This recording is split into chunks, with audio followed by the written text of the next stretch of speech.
All right, what's up, YouTube? I see Ember and Aunt Jer and Al Trucker and Maya and Mike all in the chat there. What's up, everybody?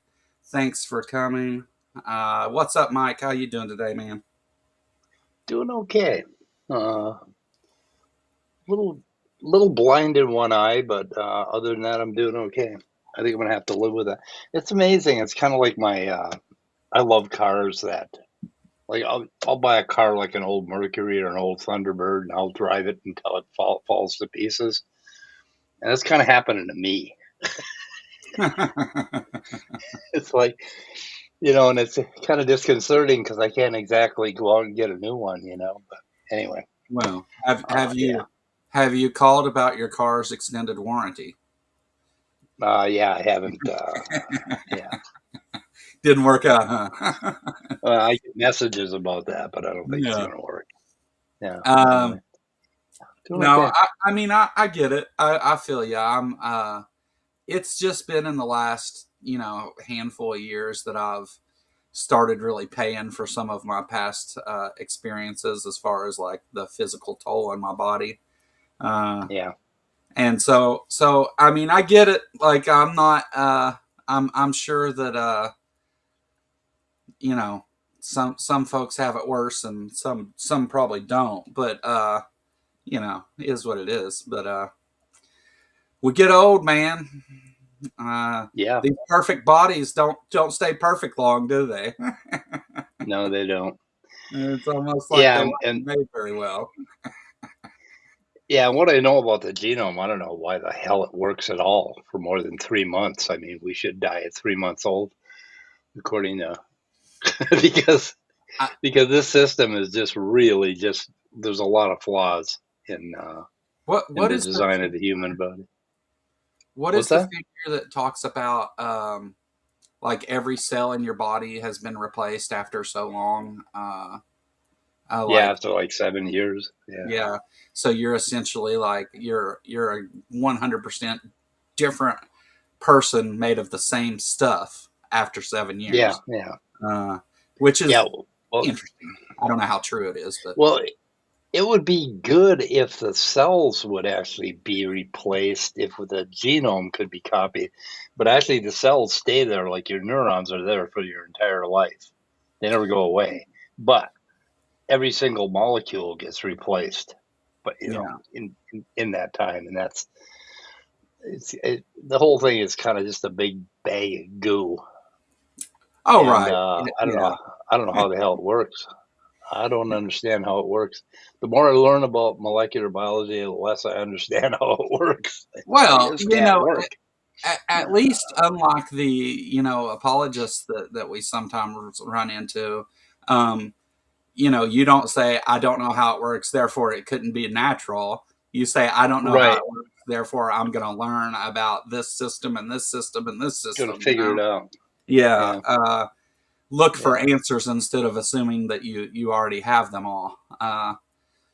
Which Yeah. is Well, a beautiful thing. And the more you learn about it, the more respect you'll have for it. Obviously, right? Like the more right. you'll look at it and marvel at all of those things working together that you know how they work. Um, Right. I think a lot of atheists come to that like epiphany moment with that, because for me it was the universe. Though it was like looking out at the universe, and I was just blown away at how natural processes cause many of the things that they do. And but like when we talk Yeah. about some of those, I understood how some of them worked, and so that made it that much more impressive, not less. But Yeah. the theist thinks that those things somehow take away, and you think it all came from nothing, and all that crap. But you know, Well, when I look out at a 30,000 foot high cumulus cloud, a thunderstorm forming, I don't know how that works either, stochastically, and like just a mess of complexity. But I get out of the way nevertheless because I know the goddamn thing does work. yeah, yeah, right, I know there's going to be a thunderstorm. yeah, Uh, just because we don't understand the entire mechanism, and the human body is animal life is that way. It is just this complex mess of stochasticity, which means that things are just constantly moving around, and it kind of seems all random, but overall there's a flow to it, and that flow is what works. And so Yeah. it's the overall flow of things that works, Well, and there's that this is yeah, wondrous. question within uh, I guess thermodynamics where it asks like, well, no, it's within evolution where they ask like, is it the total system that strives to be fit and survive, or is it these individual sets of proteins and stuff? And it really just goes down to it's what the selfish gene is based on, if you're familiar with that. But Yep. and Oh yeah. so is it really your species that is striving to be more fit, or is it the individual systems that make up that species, and then the outcome is the species? Um, Now, I think that's more of just a thought experiment, a way to think about it. I think they understand that far better than whenever Dawkins wrote the book. But Yeah. it's a neat Yeah. The thought answer experiment. Yeah, the answer is both and everything in between. it's Uh, sure. but the word striving is bad. It's just that this whole thing, this whole system, is evolving, and that means going from one physical state to another. That kind of evolution, Yeah, and it just does this in a regular fashion. And there's the overall. You cannot isolate one part of that system and say, "Oh, this is it." It is the entire system dynamically operating together, and that's well, and and that's that's the that. problem with like Michael Behe and like his irreducible complexity stuff is that Right. it both looks at the picture too big and too small at the same time, because Yeah. he switches those out accordingly. Like he'll say, look at the total working of it, and it couldn't work without these systems. But then whenever he gets to those systems, it's just the opposite, and it's this is exactly how this goes, and that shouldn't work with Yeah. this, and they I think that life and the human body and I would even go as far as to say the whole phylogenetic tree, for that matter, going back to even all eukaryotes are very complex. There's nothing simple about cellular division or anything, so Yeah. um I, I guess sometimes we depend on um, science just being right about things, because it works, Yeah. right? Yeah. So, like, Yeah. we may not know everything about how the nervous system, every little function that it's doing, and how it fires all those nerves individually. We may not have a full understanding of that, or maybe you do, but just because you don't, the proposed model of how it works with the other systems in your body. So you do kind of make the assumption, and dare I say, go on faith that they're correct about the thing that they're saying, Yeah. which is I don't think is problematic, and I think faith has multiple definitions, so I'm okay with that word. But it's probably not the best word to use, and I try to avoid it depending on who I'm talking to. But Right. I think that sometimes we take for granted, um, something as psychology, something you can learn. I'll call it simple in the fact that you can learn psychology. But damn, how complex is psychology? Like it Yeah. just that one subject, and uh, you know, I think I think that's a beautiful thing, though. I don't think it's a problem. Yeah. Yeah. So Yeah. Those are some of the things that I want to address, and uh, I'm not sure how to start. Faith, we could have a talk about that entirely because I have this whole thing, like I I have know a you do. That's why I religion. did it. I have a religion called Naturalism, and I have great faith in the natural universe and in the universe, that's a whole other topic that would slide into the addiction thing and Yeah. AA and all that crap. But we get to that. But we were going to talk about Yeah. naturalism and scientism and philosophy. Yeah. Well, Well, let's start with our naturalism thing, and if we get into that other stuff, I'm fine with that. I don't swear by staying on one subject necessarily. yeah. Well, we'll see what pops up. But let's see if I could for a minute. Okay, a lot of people think that I don't like philosophy, and I love philosophy. But what I don't like is bad philosophy. Sure. And 99% of it is bad philosophy, or 90% of it anyway. I And call it the bastardization of philosophy. yeah, I call it philosyphilis That's and a good one. philosloppy. Philosloppy is a good one. Yeah, that's a good one Philosyphilis is too. pretty good.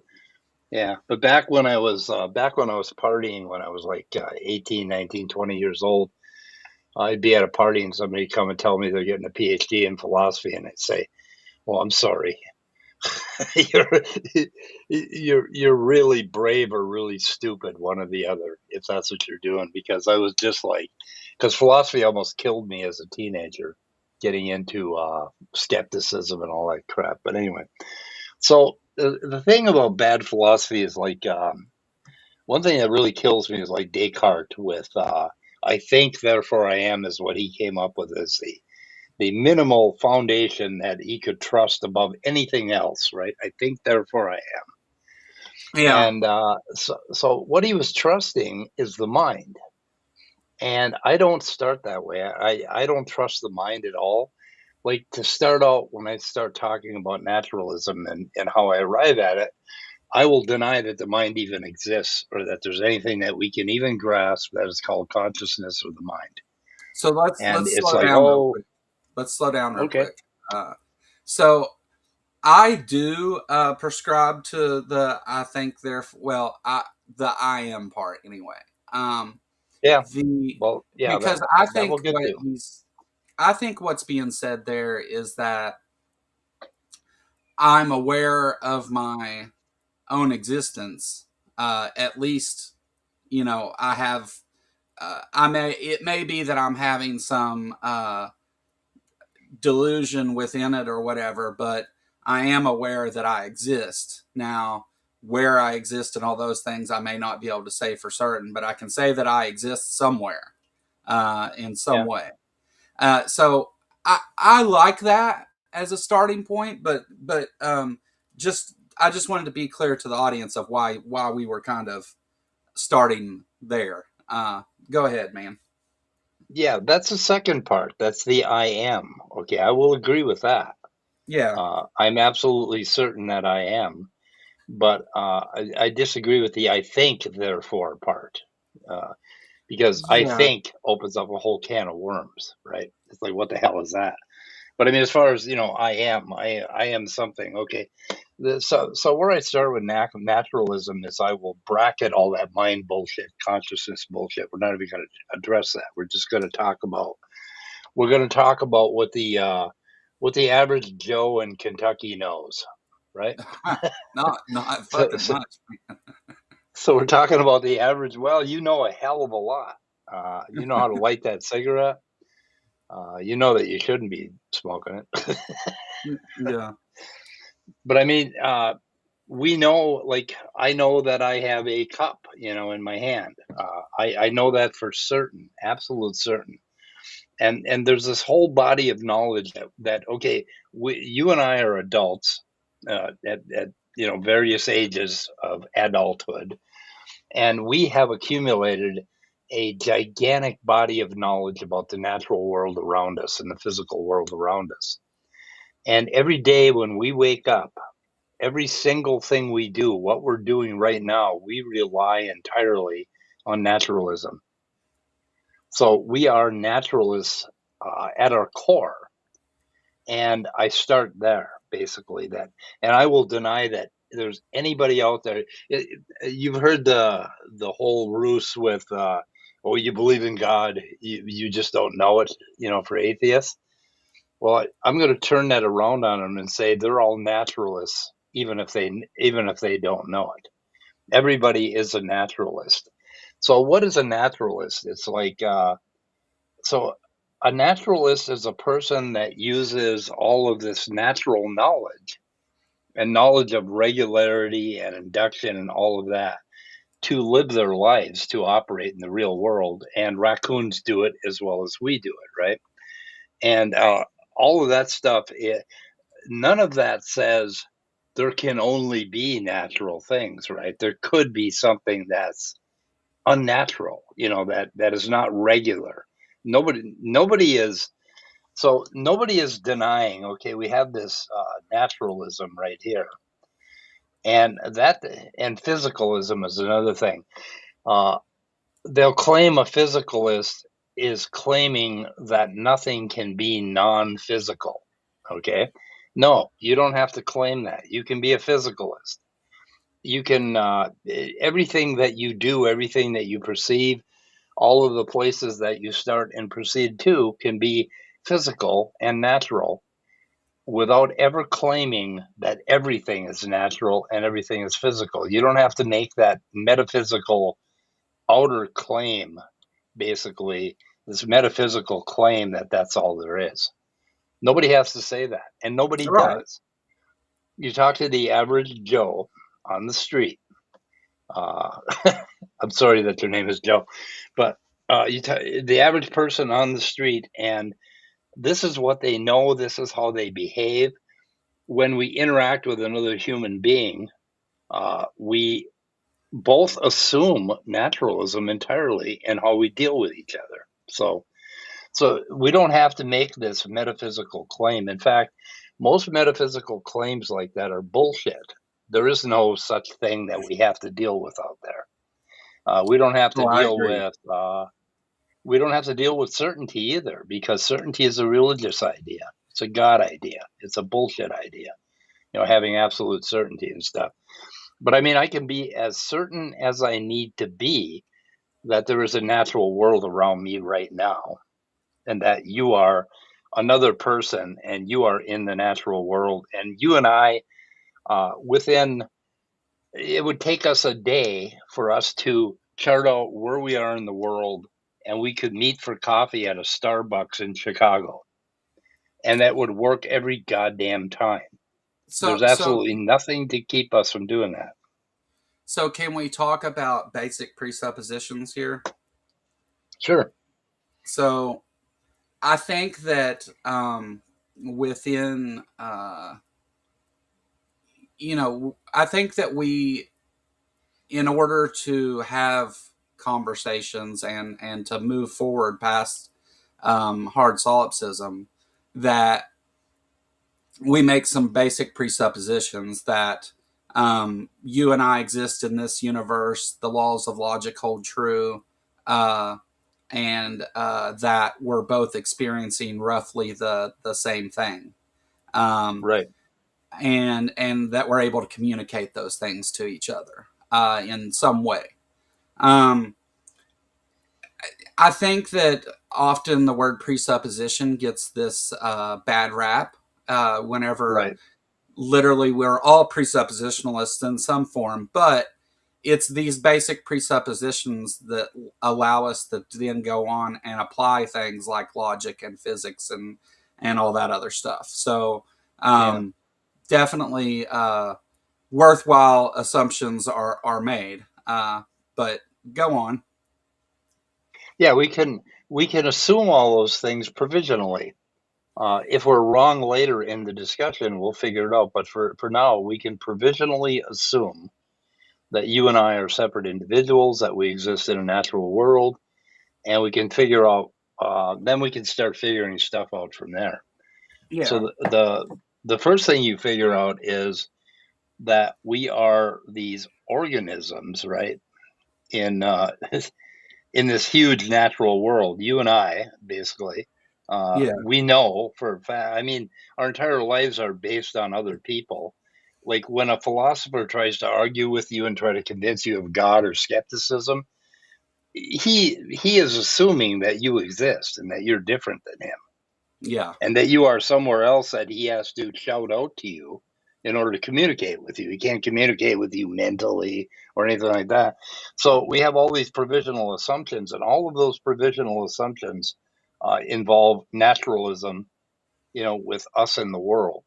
And we know that stuff. We all, as adults, to get your driver's license, you have to be a naturalist. You're not going to get in the car with the driver's instructor and say, I'm going to think this car into a right turn, but I'm not actually going to turn because your senses are faulty and you may not be perceiving, blah, blah, blah. And the driver instructor is going to kick your ass out of the car and not give you a license. So, Well, I mean, you know what caused all this confusion about naturalism, right? So the go ahead. the apologetics community has this thing where no matter what you argue, they throw some kind of ism on the end of it and say you're Right, being this ism, and right. naturalism, which is actually a thing, got thrown in there. Yeah, But no, I agree with you, Mike. I think that we both see the natural world around us and agree that it exists and everything. We're both naturalists because we've yet to discover anything other than the natural world. We're all naturalists. right. Yeah, So I we agree have to with you be absolutely on that. in order to survive. Yeah. And then you figure out basically that you are an organism, and then you Or you start don't learning figure about it out. biology and neuroscience and other living things and the planet and all of that stuff. And I mean, and these are all things we can do from science, right? And my claim is that only after you accept that provisional assumption of naturalism can you do anything at all. Can you have any kind?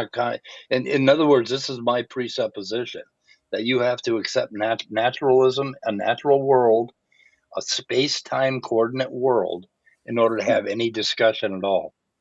Because logic depends on it, everything depends on it. So that's kind of where I start and what I will insist on. So I'm kind of a presuppositionalist about naturalism because I Well, can't imagine any other way we could have a conversation. whenever we talk about any discipline within science or any, especially theory, there's presuppositions made there. You know that the laws of physics are going to hold true. That the laws as we understand them are what's at work here, and many times it's not to especially like Einstein had some of his work on quantum mechanics whenever it first hit the mainstream. It wasn't really realized to be so valuable until later because nobody really stopped to challenge some of the presuppositions they were making about Newtonian physics holding true, which Yeah. later became modern physics, Einsteinian physics. So I think that you're onto something there. Okay. Dux Y says something about block theory. Says we can probably take these snapshots, which at least produce depictions of reality known as phenomena. I don't. I'm not sure if I follow all that, but I subscribe to the block theory of time. And basically, time is another dimension, and everything is all here all at once. What is that movie? Everything right now. I can't Everything remember. all at once. Everything everywhere all at Something. once. Yes, yes, yeah, kind of like So that. But anyway, so time, I try to keep in mind that time is part of space, so that whenever you're like, but you have to be, no matter where you exist in a space at a time, and we define yeah, it with both of those things. So I do think you can call time the fourth dimension. yeah, But and I think lots of physicists prescribe to that model as well. So yep, yeah. You can't stay there at any one point in time. You're just moving along. we're just yeah, there's no such we're thing as yeah, actually standing still in all reference frames. That's not a thing. yeah. Yep. Nothing is not moving in some way. Yeah. So we come up with this methodological naturalism in science, right? Like, Yeah, and they make a big deal of that, and it's like, oh, you can't assume that, and that's like a religion, and it's like, no, it ain't, yeah, uh, because methodological naturalism is what we're using right now to talk to each other, basically. yeah, Okay, absolutely. we're we are making that provisional assumption that you are another human being, that you can understand me, that we got, that we're communicating even though we're in different states, all that bullshit. Uh, so methodological naturalism, what? How did what the Yeah, hell? your naturalism needs help, brother. Yeah, I know. Something's wrong.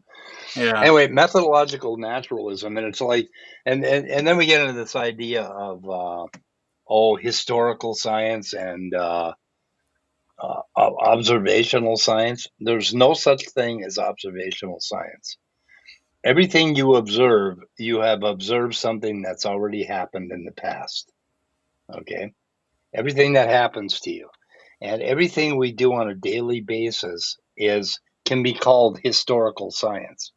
If we walk into the room or we open the refrigerator and the fucking milk carton's in there and it's empty, okay, we are not going to we are going to use methodological naturalism to figure out who done it, figure out who drank the milk and put the empty carton back in the fridge, right? We're not going to use anything else, and it's all historical science because it happened in the past, and we have to use inference, and we have to use that body of knowledge that we all have at hand to figure out what's going on. So methodological naturalism is not a big scientific concept. It's a thing that we all live by every single day. yeah, If a Christian goes out in the garage and his car is gone, he is going to use methodological naturalism. He's not going to call the church up or pray. you're Well, right. he might, Yeah, yeah, but yeah, I mean, he's going to try to figure out who stole my car. He's not going to think that God made my car disappear or some supernatural phenomena did it. He's going to use methodological naturalism, and he's not going to use observational science other than that the car is gone, but he's going to rely on historical science because he knew the car was there the day before, right? So I mean, yeah, this is just all bullshit. This is the kind of bullshit that philosophers use to start to trip you up on words, right? And yeah, we have to keep coming back to this ordinary reality that's right here, right now in front of you and use our common sense. Uh, that word has a lot of people slander that word, but common sense is what we all use every single day in order to survive, yeah, and that's all it is.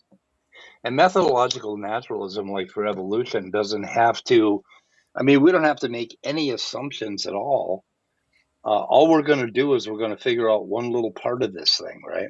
We're going to figure out how did uh,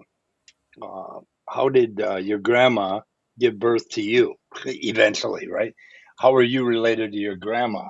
How are you related to somebody a million years ago, or 6 million years ago, or 30 million years ago? And we don't have to we don't have to take the whole thing and say, oh, we have to have abiogenesis. No, we don't. We're just talking about this one little thing, and we're going to use methodological naturalism to find the most plausible cause for all of these things. And we have to basically tell the philosopher to shut the fuck up yeah, when they start to pick on that real simple, everyday, naturalistic, provisional assumptions that we make, and yeah.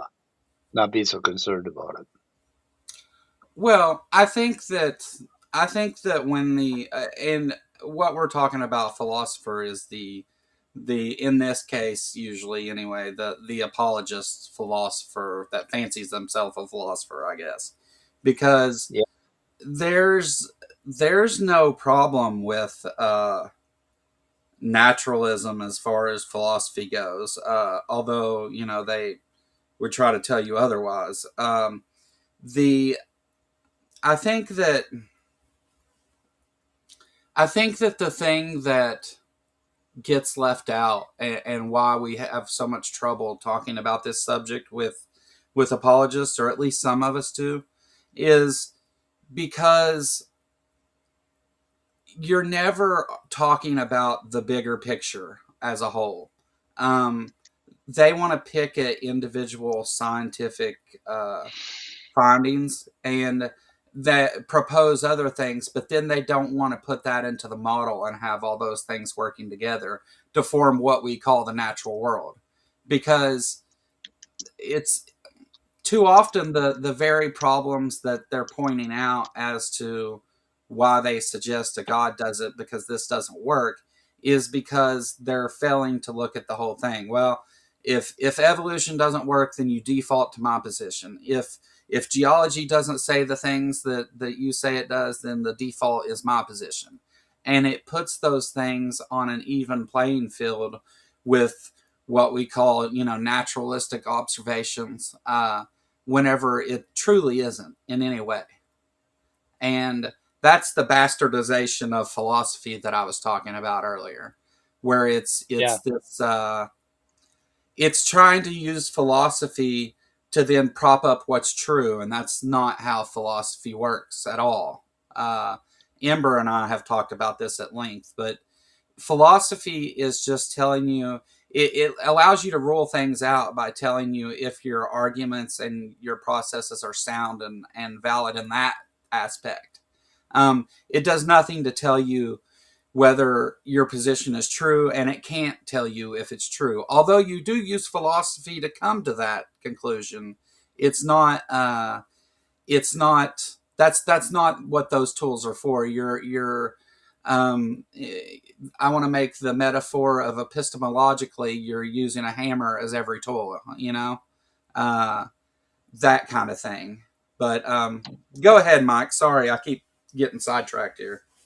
No, no, that's good that you're sidetracked because I'm not sure where I want to go. Anyway, Well, so uh, so let's talk about naturalism a bit more.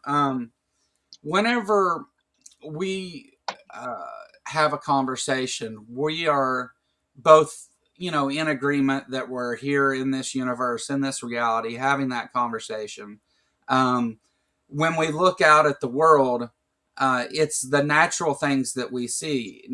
If supernatural deities or any of that stuff is proposed, then you have to explain to me how there's this whole other world that isn't the natural world, that exists, and why I should even think that that's the case, which is yeah, really where my atheism kind of stems from, is that you're making these claims about things that um,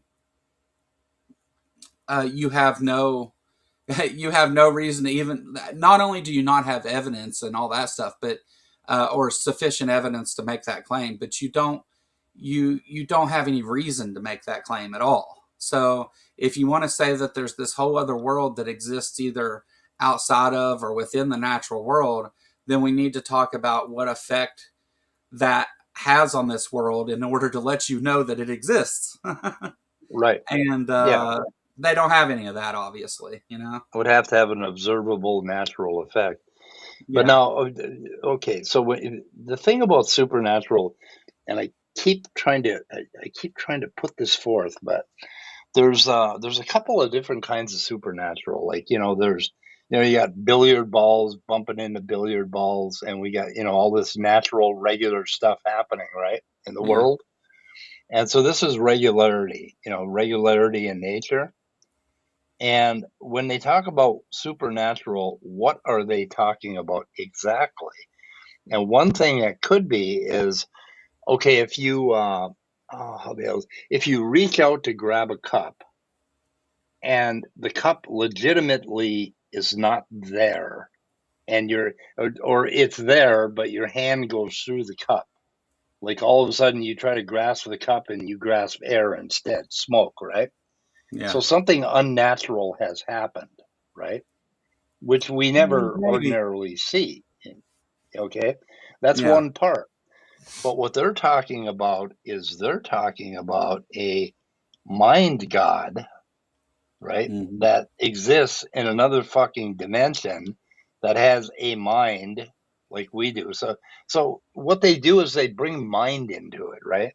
So this Yeah. idea, what I'm an atheist about is that there's a supernatural mind out there, or some mind without a body that has intentions and plans, and he has a plan for me, and he loves me, he has emotions and all that crap. I'm an atheist about that. Okay. Yeah. Uh, Now, as far as regularity not happening, I mean, if this shit broke down, it would be like if I walked into my bathroom and all of a sudden all of the laws of physics broke down and I just dissolved into a bunch of photons, and everything in my bathroom was like uh, had like 18 dimensions suddenly, and it was like nothing was working. That would be supernatural. And that's a kind of supernatural that could actually conceivably happen at some point in the universe. At some point in the universe, whatever is holding this thing together could completely quit holding it together, and it could flashbang into something else, right? So that's so the distinction I want to make is this what the hell would you call it? It's this naive idea of supernatural, that a supernatural event would have something to do with our minds, right? And that's what Yeah. I mean by this mind bullshit. And that's why when I went over here when I started, I did something called a reverse epoche. Uh, and basically, Husserl started out saying, what I'm going to do is I'm just going to ignore the natural world. I'm going to ignore physical things entirely. And I'm just going to talk about what's in my mind. I'm going to talk about phenomenology. Yeah. And he called that epoche, or Epoche. I always want to pronounce it epoch, but it isn't. It's or epoch, whatever, but it's epoche. And what I do is a reverse. And I'm going to say, okay, what I'm going to do is I'm going to ignore all this mind bullshit, and I'm just going to talk about what I know about the physical world and the physical world around me. And I'm not going to think about how I know it or any of that bullshit. I'm just going to look around me at the physical world and figure out what I can figure out about life, the world, and everything from just my understanding of space time physical things, right? So that's called a reverse epoche. So that's kind of what I'm doing right here, right? Do you follow that? Yeah. There's Yeah. I that get what fuck the Yeah. mind bullshit, right? Well, the interesting thing about that is, like, if you start looking at what we are, as little blobby organisms here, right? You know, and of course I have to do a smiley face. We're this little blobby organism, and we exist in the world, and we look at the physicality of our bodies and what we are, and we accept all of that, and we accept all of physicality, and we're going to make this provisional assumption that there is a physical, natural space-time coordinate world out there, right? Yeah. And then we go all the way through this, and we learn about all the science of the cosmos and plants and trees.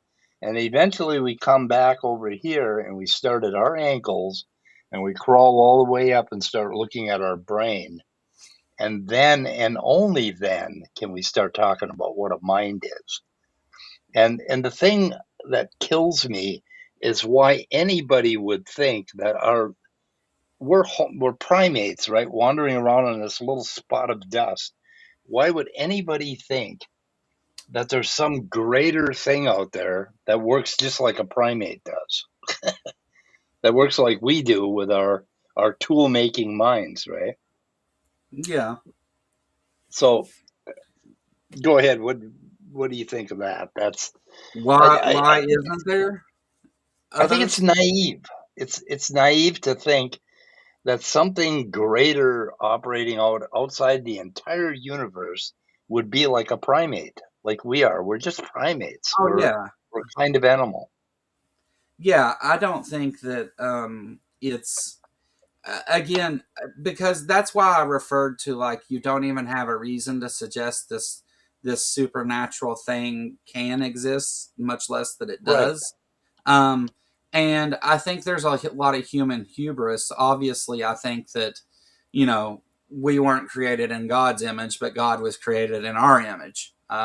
Right. And so I think it's human hubris, honestly. That and that may be like hand waving it away a bit, but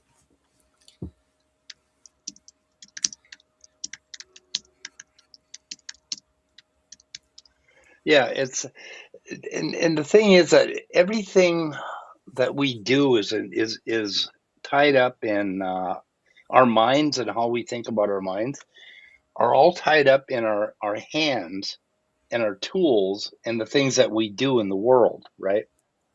And the things that our little that our biological minds are capable of. Our biological minds can operate our fingers and our arms, and we can do things, and we come up with this like Heidegger calls ready to hand.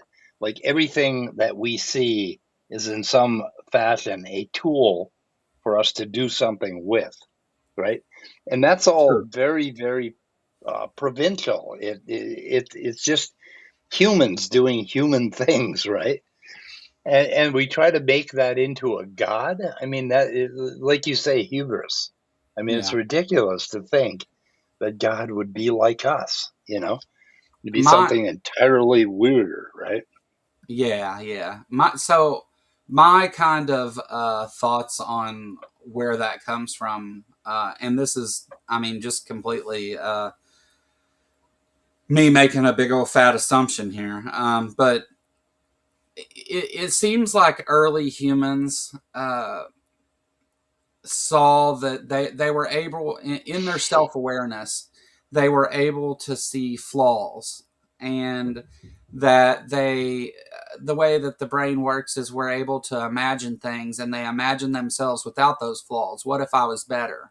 And Yeah, that naturally leads to the statement of, well, what if there was somebody that had none of the flaws, right, and then all the magical stuff I think gets added on after that. But I really think it was humanity's way of dealing with their own flaws in this natural world, and why they're not perfect for this world.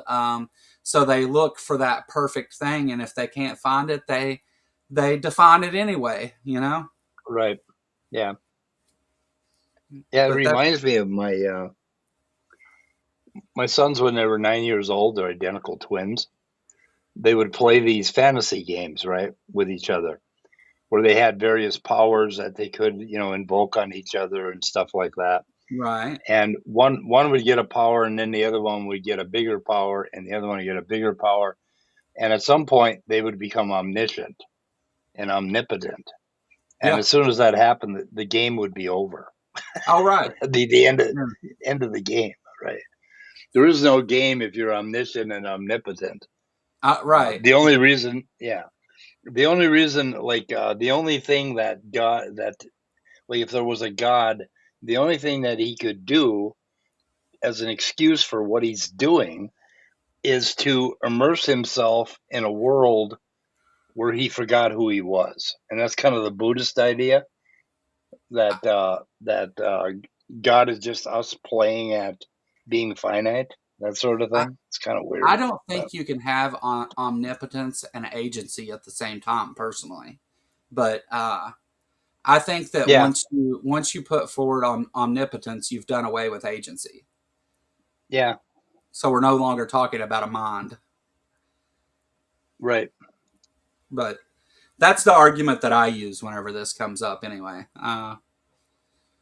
explain to me how a mind has agency if it already knows everything there is to know. Uh, right, it you know, especially whenever you then say that it's operating perfectly, and that you yeah, have a perfect being with an imperfect creation. I don't know that philosophically that works, but no, you know, yeah. You'd have to create something that had, well, I guess and this is kind of tied in, I think, in what Christianity was really all about.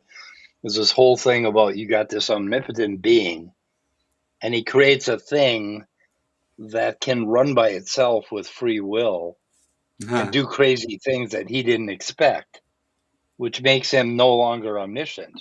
You know, Right.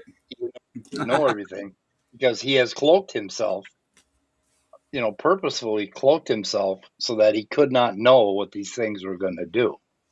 Yeah. And the Christians really struggle with that one because they keep going around in circles. And I think that's what Calvinism and all this bullshit was about Well, because it just doesn't work at this point. I think that within the Old Testament, and I don't think that the New Testament displays any triomni God anyway. But I think within the Old Testament, you see that God's omniscience is non-existent several times. I think it demonstrates that that's not possible. Starting in Genesis with the flood, God regrets flooding the earth, and uh, then you have things like where God makes a deal with the devil. If you can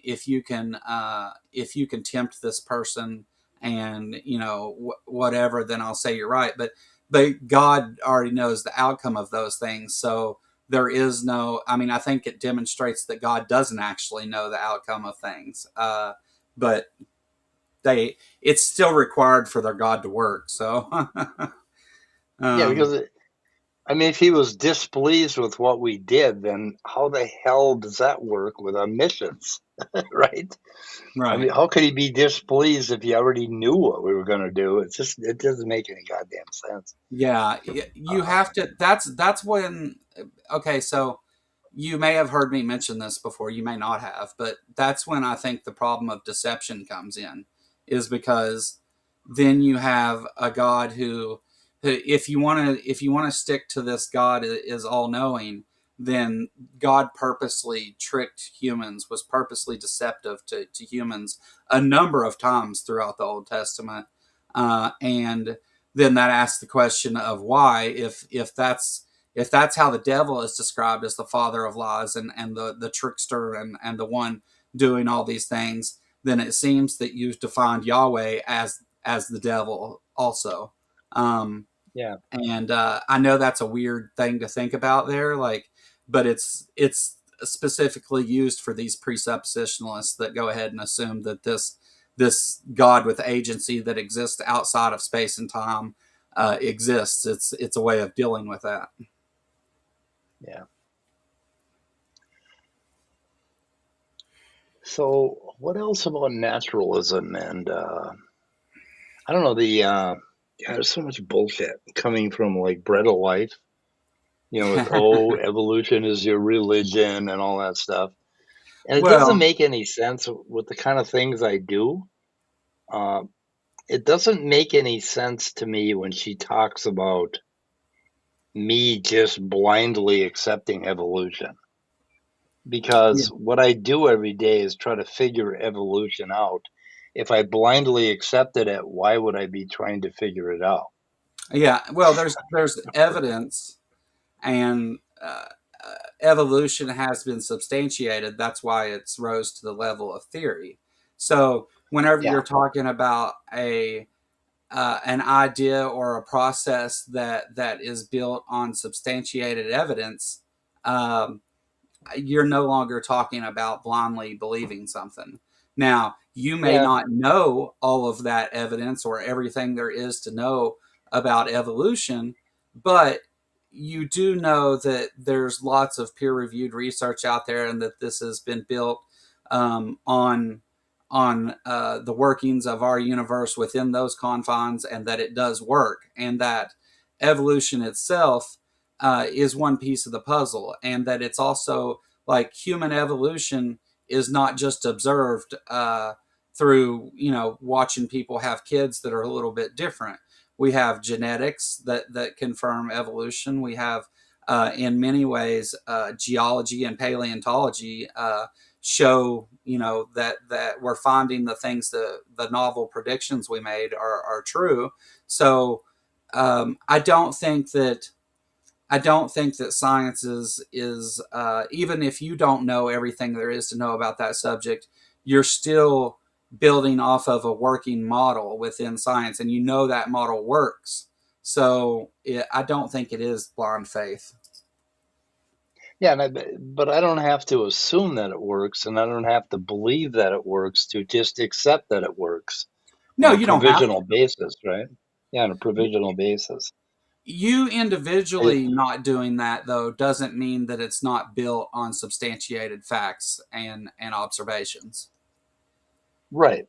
Yeah, I mean, yeah, it's got like there's this nest of facts, right? That yeah. basically all come together. And what we're looking for, and what the creationist and the evolution denier has to do, is what we're all doing anyway. It has to falsify evolution in some manner. So falsify the whole project and say, okay, here is something that we can physically prove is impossible. There's no way to get from A to B. There is no possible method. And what they'll do is they'll say, oh, yeah, but it's improbable. And it's like, well, that's kind of like their rescue device, right? That Well, they know that it's mechanistically possible. The thing is, okay, if you have, you got a bear's DNA right here. So this is a bear, right? yeah, And then you've got, or you got a sponge. Okay, sponge DNA right here. yeah. And you got a bear DNA. There's absolutely nothing that prevents the sponge from mutating into the bear's DNA, other Well, than that he has to survive at every step of the way. and So also all, you've drawn those lines parallel, and they would be intersecting. Just yeah, just picking at you. well, yeah, yeah. Well, what I'm trying to point out is that there is no physical inconsistency in a sponge DNA mutating into a bear DNA. Well, it There's does no there's actually. no It just doesn't what's do it that? in one step. So that's why I Yeah, it said doesn't those do it in lines one need to step. intersect, because there's nothing that Right. prevents Okay. the sponge DNA when it crosses the bear DNA. There's nothing that Yep. prevents it from going on and becoming the bear, right? Right. Uh, Right. but instead, it crosses at a certain point where they have, the Luca, and they there's nothing that prevents it from doing that, but it carries on in a different direction based on environmental pressures. Right. Yeah. Life is really interesting. Oh yeah, And I'm not.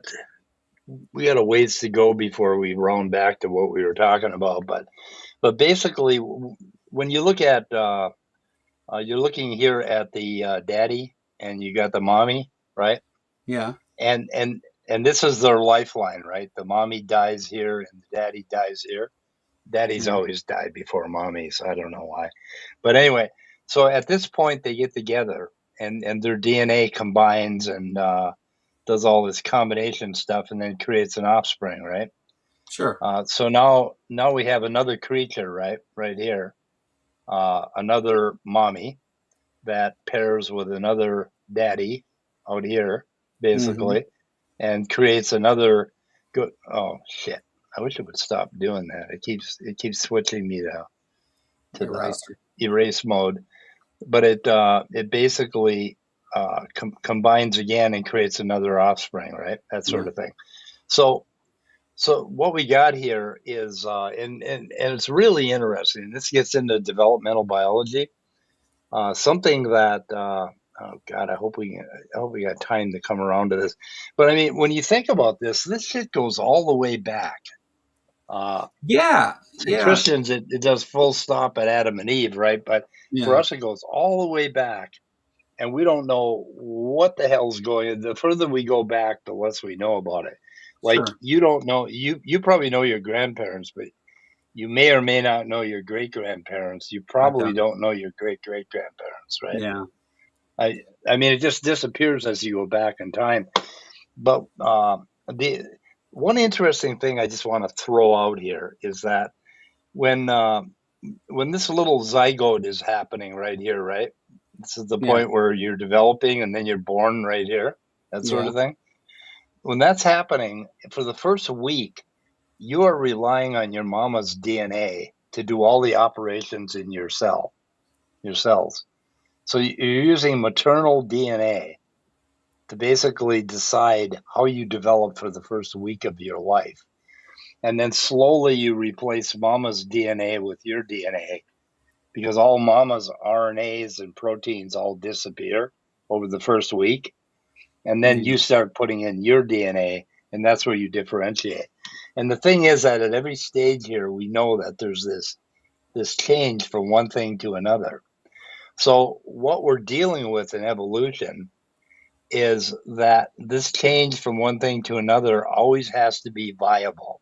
So this has to survive, right? And it Sure. has to survive long enough to do this part where it reproduces Yeah. and goes on to the next thing. So we're looking all the way back, and what they're claiming is that a fin can turn into a limb or something like that. Yeah. Yeah. And what they never do is tell you why a fin can't turn into a limb. Right. Other than that, oh, it just doesn't make sense to me, or intuitively, I don't think it can. They don't Well, have any actual science I that try to they're doing. simplify.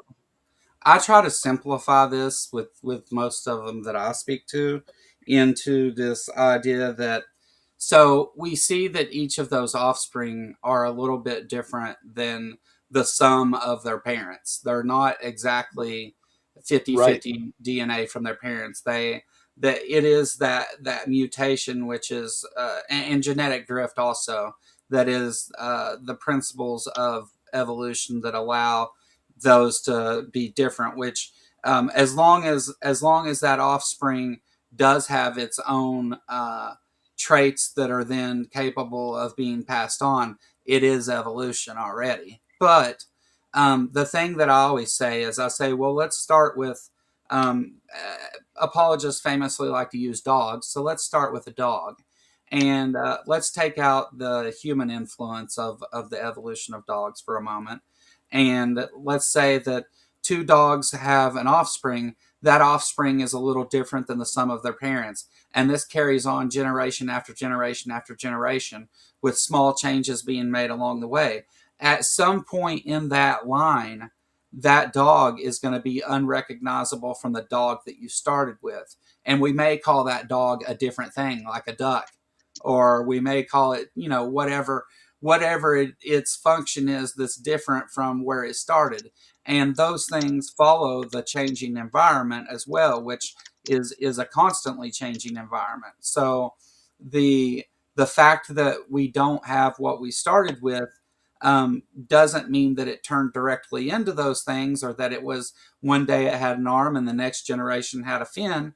It's just to say that it has changed sufficiently enough from its beginning point that we have assigned a different word to what that thing is. Although it's still a eukaryote and it's still a vertebrate and it may still be a mammal, it may still be all of those things as well, because you can't outgrow your clades. And that's why, because we go through these steps where you eventually have something that's different. And we're talking about populations, not individuals here.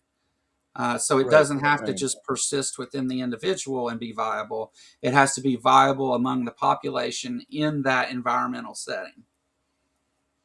Yeah. Yeah, and the thing is, okay, so you're looking at basically what happens between you and your mom and you and your grandma, that sort of thing, and we're going all the way back, and we're saying what happens between a fin and a limb, right? Yeah. And it's really interesting, but there are three parts to a fin, basically, or two parts to a fin, and there are three parts to a limb, uh, and it is the autopod, which are the fingers, the zeugopod, which are kind of like forelimb, right? Zeugopod, Right. and the stylopod, which is the kind of beginning of it, right? Yeah. Where your upper arm, that sort of thing. So we got the stylopod, and Yeah. the fish has the stylo, and it has the zeugo. And we used to think the rays of the fin turned into fingers, but we know now because of the, let's see, how the fuck am I spelling this shit? Uh, but we know now that the autopod basically developed in another manner.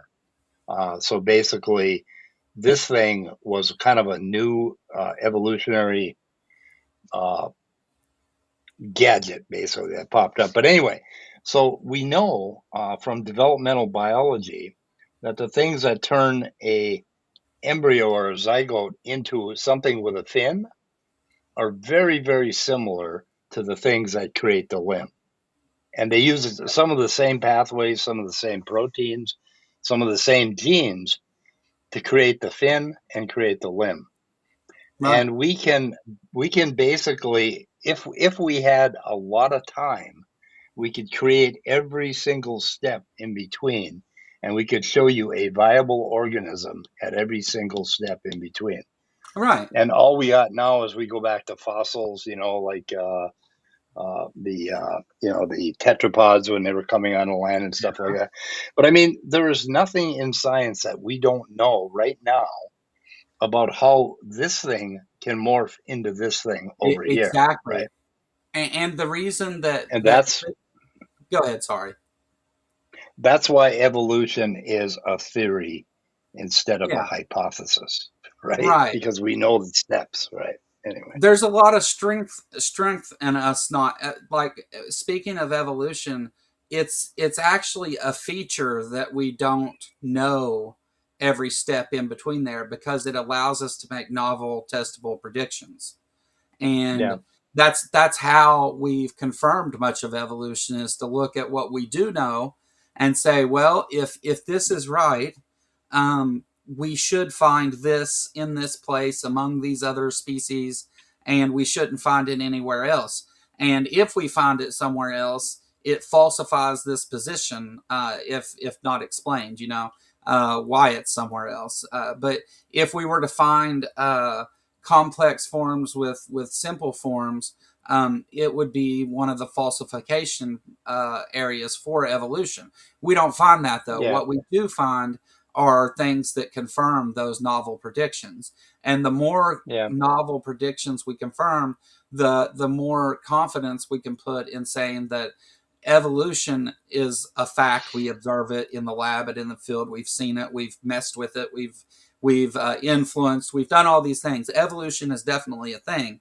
Now, the theory of evolution, as it applies to the diversity of all life, we can be more confident in saying that this theory does, in fact, explain the diversity of life that we see today because of those yeah, novel testable predictions. So it's yeah, actually a good thing. yeah. But there's no point where we have to insist on it, basically. Like scientists, when they're working on this, they're working on one little tiny piece, and they don't give a fuck about what happened 3 million years ago, or 20 million, or 300 million years ago. They're working on this one little piece. And if this one little piece fails to work, well, then that fails. So it's just kind of weird that they'll say that we have this religious belief, because I don't. I'm always working on some little piece of it, right? I'm going to go back into abiogenesis. I got all kinds of questions, and I'm probably more skeptical than they are, because I actually start to think about how the hell could this have happened, right? Whereas they'll say it couldn't have, which is just full stop, the end of the conversation. But I have this ongoing conversation in my mind where I'm constantly a skeptic about every stage of evolution. Like, if I don't know how something happened, then I want to dig into how it possibly could have happened, and I want to know as much about what happened as I can. At no point do I just say, "Oh, it happened," and I know it happened, and I don't have to even work out how it happened, right? You know what I mean? I realize that I'm a bigger skeptic about evolution than they are, Oh, sure. because I mean, I don't deny evolution, but I'm always wondering, how the hell did it happen, right? I'm always working on the details of how it happened. Whereas they will full stop, just stop the conversation and say it couldn't have happened. Right. right? Which Yeah, would be kind of the end of science, right? And that's, I don't know. Anyway, when you go anyway, ahead and deny it in favor of uh, you already have an explanation and you're going to deny this one, you're no longer asking questions. There's nothing for you to be skeptical about. You've already right? dismissed it. Yeah, what the hell is left? It just doesn't. I Yeah, don't know. that's that's That's why the it strikes me as, that's the fatal flaw that all religions suffer from, right? Is because they yeah, have some sort of doctrine that already has all the answers to anything you'd ever want to ask. And yeah, if you just say, okay, well, that says this is an answer, it doesn't mean it's the correct answer, but there's an answer here. I'm going to go with this. Once you've done that, you've stifled yourself from being able to understand any of the workings of the natural world. You're doing the opposite of methodological naturalism at that point. right, yeah. Where So, would you like to go with this, or well, let's talk do about you the care? methodological part.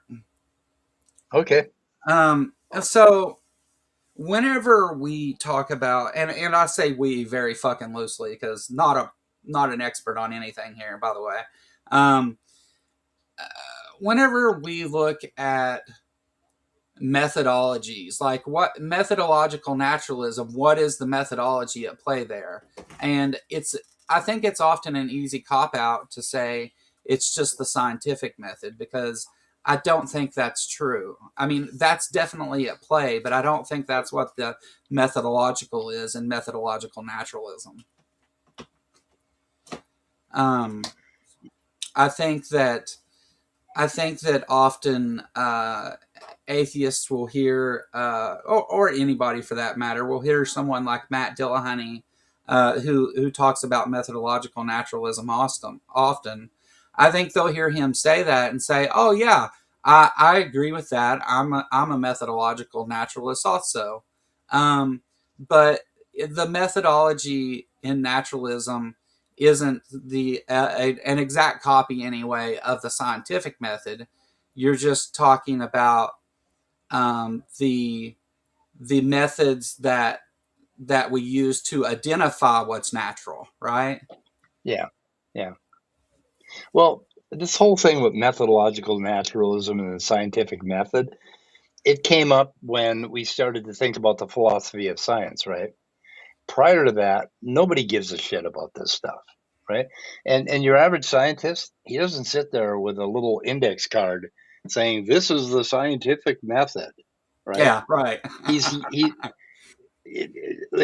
or this is, I have to apply methodological. Nobody ever thinks about that. Yeah, Scientists, they're confused when you talk to them about that. yeah, It's because what they're doing in a way. I always talk about these worlds like R1 and R2, and then M1, basically, which is. But anyway, so R1 is the methodological naturalism that we all use in our average life, in our everyday life. Every single one of us on this planet, unless you're yeah. brain dead, uses methodological naturalism in a common sense way to figure Mhm. out how to make a sandwich, to figure out who took the goddamn bread, ate the last piece of bread, all of that stuff. That's what we use. Methodological And so, naturalism is God. yeah, so well, science is just an extension of that. It's Right. just Yeah. it's just an extension of common sense, figuring things out in the world. And there's no big woo-woo thing to fucking philosophical problem to figuring out how to do science, because Right. we all know how to figure out who stole my car, who took the last piece of bread. We know this shit, right? Yeah. We Yeah. so we do this naturally. So I mean, the scientific method stuff, and like, it's good every now and then for a philosopher to take a real critical look at what we're doing in academia to make sure that we're not leaving anything out, we don't have Yeah. any holes. But for the most part, the average person like myself who studies evolution in depth, I don't give a shit about any of that. And why are you bringing it up? The only Yeah. reason they're bringing it up is because they're trying to trip you up, right? With Yeah. words, that sort of thing. And I and think then and skeptics. then Sorry. Go ahead. uh, Yeah, I'm not sure if I want to. Well, the other outer thing I want to talk about here is this M1, which I call metaphysical, naive metaphysics, Well, basically. before you go there, let me Yeah, read go this ahead. because I think it's important. Um, Okay. some religious people will always call everything a religion. Those who presuppose everything can't imagine others not presupposing. And I Right, think right. that's a very important point, skeptic philosophy. I think you're right on there with that. Yeah, it's like, You're fine. but I mean, we have, like provisional assumptions and provisional presuppositions, right? That Yeah, we all accept. And if we're proven wrong, we'll let them go. That sort of thing. If I see something supernatural happen right now, right here in front of me, I'll tell you about it, and I will say, "Holy shit, I've yeah. changed my mind." But We but anyway, we have bias, but we try to set those aside in favor yeah. of natural observations. But we have a different relationship with certainty than they do. Oh We yeah, know that certainty is something that you only have in mathematical proofs, and they'll talk about proving something in science, which is bullshit, because that isn't what we do. And they'll no, talk about being certain. And the interesting thing is when they have their big fat Bible book, they have this certainty that I don't have. I yeah. have a much yeah, I have a much softer way of a softer epistemology. I mean, I don't know what the Have fuck is have happening at the have you greater. ever tried to have you ever tried to have like a street epistemology conversation with a theist? I think I've tried, but I'm not good at it. But Well, um, whether you're good at it or not, whenever you ask theists, what is it you believe and how certain are you that belief is true? Whenever you ask that part about how certain they are, it's almost yeah, always 100%. I mean, yeah, yeah, and that's it's kind of funny every time I ask the question and I'm like, I know what they're going to say 100%, but that's actually kind of the downfall for them, because then all I have to do is get them to admit that anything I'm saying about anything is plausible. And then once they say that, well, these both can't be true. So you can't still be at 100%. So where are you now? right, Um, yeah, I think that's very telling about it, and they're not only sure they're not only saying, here I have this book that tells me all the answers, but they're saying, I have this book and I am 100% certain that it's correct without any right, research or looking into it or any thought at all. It says this happened and I believe 100% that's what happened, and that's yeah, what makes it a completely irrational position, absent yep, the explanations like indoctrination and stuff. uh, yeah, so, yeah, yeah. I That's think that that's important.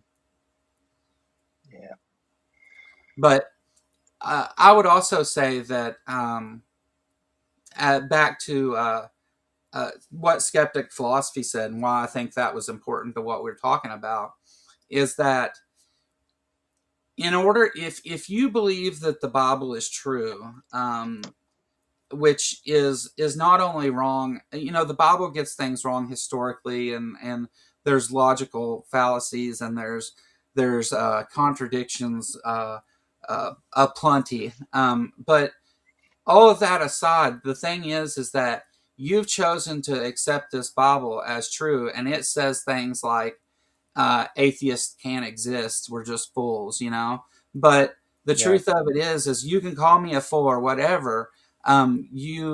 You can't make me believe that your God exists any more than I can make you believe that it doesn't, because yeah, beliefs don't function that way. You're either yep, convinced of the truth of something and accept it as true, or you're not convinced, or you may be convinced that it's not true. So you have those areas to go through, and nobody does that by decision. It's, I'm just not convinced your God's true, and if you want to convince me of that, you're going to have to account for several things, And whereas the theists, it's the opposite way because they're doing everything through post hoc rationalization. So when they look at it, it's not, well, this shows that this thing is true. It's, this thing is true, and you need to show that it's not. And Right. that's a hard mountain to climb. Yeah. But what's okay? The Creationist Project. When you think about it, so they there's this big fight about Are who we talking has the ICR? oh, all of them. The Okay, whole okay, anybody anybody who believes this nonsense, this anti-science nonsense, right? yeah, So basically, like Sal Cordova has said that if he found out evolution were true, he would not be a believer anymore. sure. Now, think about that. So that means that he has no reason to believe in the Bible or God other than through science, right? Other than through incredulity, Yeah, that's a well, but because they all evolution is believe a fact. I mean, well, they believe science is on their side, right? yeah, That's what they'll state over and over again. yeah. Now, why are they so adamant to convince young children that science proves God? It's because they have nothing else. They have nothing else that would give you a reason to believe in God. There's So absolutely no other reason so other let's than talk. that they found some science. So let's talk about historically why I think it's that way, and that's why I asked Okay. if you were going to talk about the ICR with the Creationist Project title there, because in 1972 the ICR was founded, and one of their part of their like mission statement, I guess, was to, they said we're going to go out and we're going to publicly debate people who believe in evolution and an old Earth, Yeah. because we, not because we're right or we can debunk those things or anything like that, not because we're actually going to falsify those things within, the accepted science, but because we're going to make a spectacle and cast doubt, and we're gonna just deny these things publicly and try to make the evolutionists, air quotes, look silly. And at no point was creation or creation apologetics ever meant to prove anything. They Right. set out instead to cast doubt on settled science, and then use that again to say, well, if this science is not correct, I have all the answers for you here. This is the default position, because they Right. absolutely think that belief is the default position. Yeah. So, what was their purpose? Like, I don't understand Why they what created their it. purpose is. Yeah. So Other the than control. ICR, the Institute for Creation Research, what it was to, and they lay out, they don't say it in these words, but their goal was to do research in areas that science doesn't accept as true, in order to form better apologetics for the creation um, narrative. And so it's not to do actual science. The whole reason for it is just to cast doubt on those things that are accepted science. They Right. don't actually do that. They have like the rate team, and that does radiological testing, and Yeah. Yeah. they have all these different groups, and they try to say that those people are doing actual science when it's just all pseudoscience stuff, under the guise of science. And they give them names that make it sound fancy and don't have creationist in it. And it's all just a trick, though. It's all, and they lay that out, I think. Yeah, they do. What is that paper called that they wrote? They had like a document that they wrote. Um, they've put out several things depending on what you're talking about. But I mentioned the rate team. They put out several papers. Now, none of these papers are being accepted into peer-reviewed journals, obviously, but they created their own journal, and that's now taken the form of what you see on Answers in Genesis website. They've compiled all these things of that people are calling science, like the Steve Austin guy who argues about the rocks from Mount St. Helens and stuff like Yeah, that. yeah, Even though those things are science, they've put them together in what they're calling a journal to give it the guise of a peer reviewed journal when it's actually not. yeah. But I But mean, it's ICR has like put they out have, lots of stuff. but their project is to okay. They believe unconditionally in this God thing, right? And their project is to get other people to doubt everything that they believe Yeah. so that they can offer their belief as, the alternative, right? So Right. It's all post hoc it's kind of like rationalization. gaslighting. Oh, it absolutely is.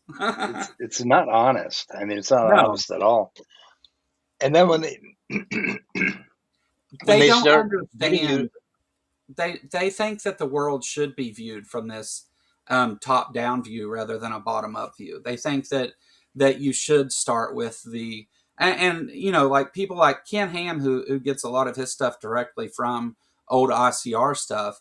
They say no, we don't start with science and our observations.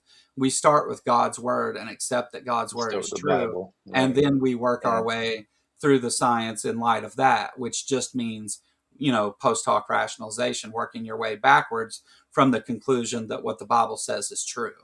Uh, yeah, and I think that that's really the main flaw with everything that creation apologetics does. yeah, yeah. They're trying to, but the point I'm getting at is they're trying to use science to prove God, and they know it can't. They know that Well, you no, can never get there, right? they never actually. I have never encountered an apologist that tried to in any way show any reason at all why you should believe in a god. Now, and in Right, fact, right. whenever they come and argue evolution, I even make it a point to at some point in the conversation to say, well, okay, I'll give you evolution's false, and all these other branches of science that depend on it are false, and all of that's false. Now, why should I believe the thing that you're putting forward? Because you've assumed that if you can poke holes in evolution, that what you wrote there default, that somehow your position is the default one if you can poke holes in this. And they Right, start right. from that erroneous position to begin with, which fucks up everything, obviously. And they get really irritated if you ask them, if you tell them that, and you ask them, okay, give me a reason to believe in God and the Yeah. Bible other than you're poking holes in what I believe. I You know? have multiple times debated creationists where I say, okay, I'll give you evolution's false. Now tell me why Yep. this. And they will literally answer with an argument against evolution Yeah, because yeah. they don't They'll have come any back to it. evidence. Right. They'll come back to it. Their They only keep place coming to back go to is it. to shit on science. Yeah. That's the only thing they have. Yeah. And that's what's killing us, because then we come up with the anti that, and we come up with anti climate change and anti evolution and Anti-intellectualism. anti intellectualism. Yeah, Yeah. yeah, not trusting academia, just the whole fucking can of Yeah. worms. And that's what's wrong with it, and that's what's really dangerous about it, because the people that basically will deny evolution always deny these other things too. You Yeah. know, And they'll say they always. don't. Kent Hovind Yeah, they say famously they will don't. They say, do. oh no, I accept science. I just don't accept that religion of evolution that you have. Yeah, I right. love Yeah, science. yeah. But then They he don't says accept things any like of it. the Loch Ness monster are science because somebody claimed to observe it. Um, Yeah, yeah. it's Yep.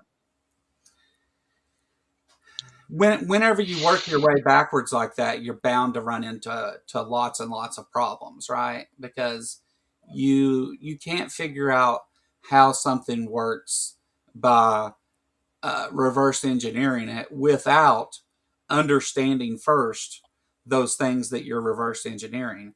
And since you're throwing out all the principles of biology and genetics and paleontology and evolution and uh, anatomy, and since you're throwing out all the basics that make those things work, you're going to have a lot of problems when you then try to refer to those things uh, as part of your argument, which they always Yeah. do. They'll Yep. argue against geology, but then bring up all kinds of geology things that depend on geology working the way that it does. Right. Right. Right. Yeah. It gets to be a sloppy mess sometimes because of that. Yeah.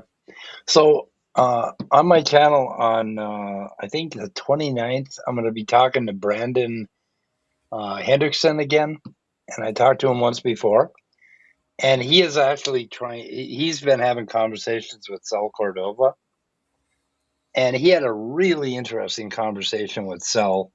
He's had like five of them so far, and the fifth one, he was explaining the geological column and the fossils that are found to Sal Cordova.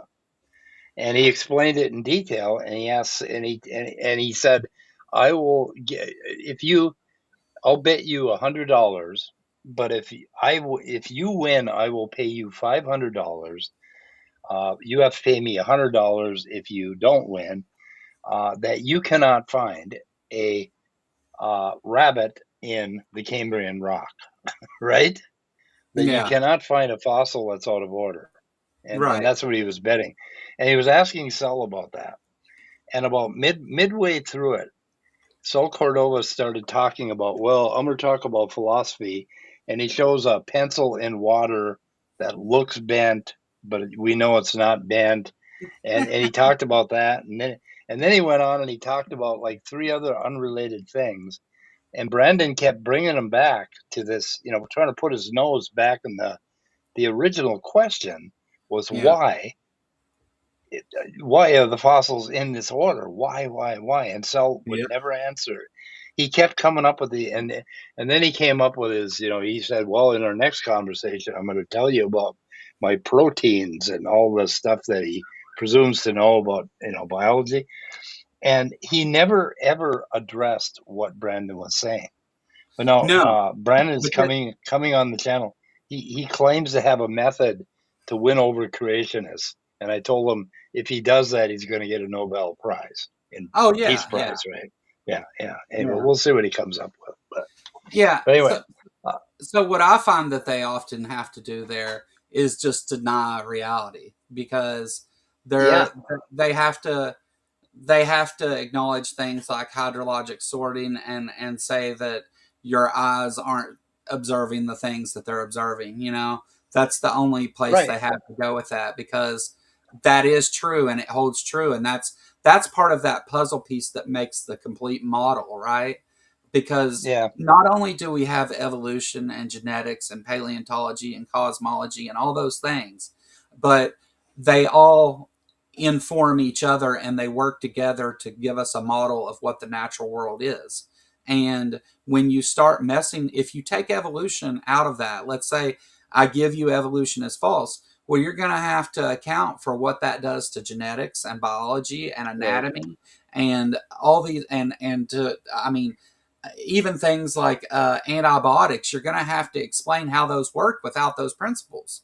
And it destroys the model because it affects these other things. Because how we get to those is not from the top down. We start at the bottom and we say, oh, well, we see these things. How does that work? Oh, okay, we understand this a little better now, and that gives us the question of how did the environment change to make them that way? How does this work? And so you end up building each of these disciplines on the shoulders of the others. Newton right. said, if I've seen further than others, it's because I stood atop the shoulders of giants. And that in a sense has a literal thing of I've learned from the research of others. but also it speaks of science itself, because science very much works that way. It builds on these theories and these understandings of other things in the natural world, and then you're able to then pose the question based on that about this other thing, and build observations and testable predictions on those things. So Yeah. it applies both to the macro and the micro there. Yeah. Yeah. What I like to do to them is when we're arguing about evolution, they'll all just without fail, they'll start talking about how rocks created life, right? Abiogenesis, right? So what I like to do to them is say, okay, I will grant that God took a gigantic dump truck and backed up into the ocean, or a gigantic starship, and dumped all these eukaryotic single-celled organisms in the ocean. So now let's talk about evolution going forward from when God did that all the way to, humans and chimps, that sort of thing. And we'll talk about evolution. And or you could say that, well, God created this single common ancestor between humans and chimps. Let's go forward from there. Did I lose you, Joe? Or oh, you just went off camera. Okay. I think you're Yeah, still yeah, there. Are no, you I'm still still there? here. Okay. Okay. Okay. Anyway, but I mean, they won't pick a point because they can't. They can't afford to talk about things in detail. Hey, So hey, they will hey, keep Mike, going back to this. Go ahead. Mike, sorry to interrupt you. Will you go Yeah. ahead and keep explaining? I'm going to step away for like 2 seconds. I'll still be able to hear you, but I've got to Okay. do something in the room here real quick. But just keep going. I'll be back before you're done. I really suck at monologues. Well, go ahead and explain what you were Yeah. explaining. I can still hear you. Yeah. Yeah. But anyway, so the thing is that you try to focus them on a particular part of evolution, like going from eukaryotes basically to multicellular animals. If they want to talk about that particularly, right? There's a whole bunch of molecular biology that you can talk about, and then we could over here we could talk about the development of individual organs like hearts and livers and lungs and stuff like that. Or we could talk about the development of limbs from fins, or we could focus on one particular part about it.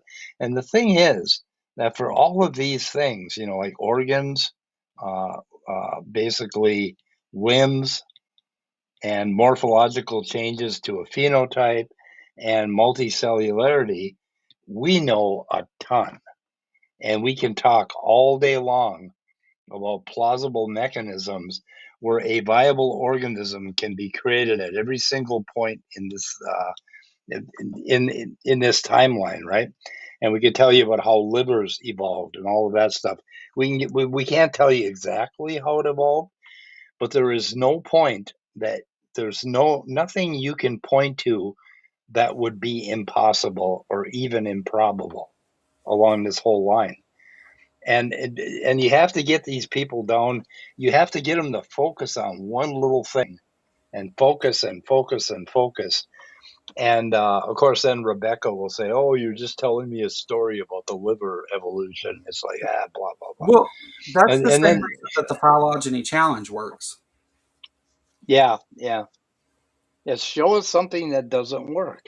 Yeah. Show us Point. something that just popped out of nowhere, that sort Yeah. of thing. And Point I to don't the know. thing here in these systems that you think doesn't work, and let's explain why that doesn't work. And just like with phylogeny, point to the organism here that is one of the cons, or one of the original creations, or however you want to word it, because if all these things were created at the same time, you should be able to at least point to a type of animal, and then explain to me Right, how it was able to be outside of its original clades.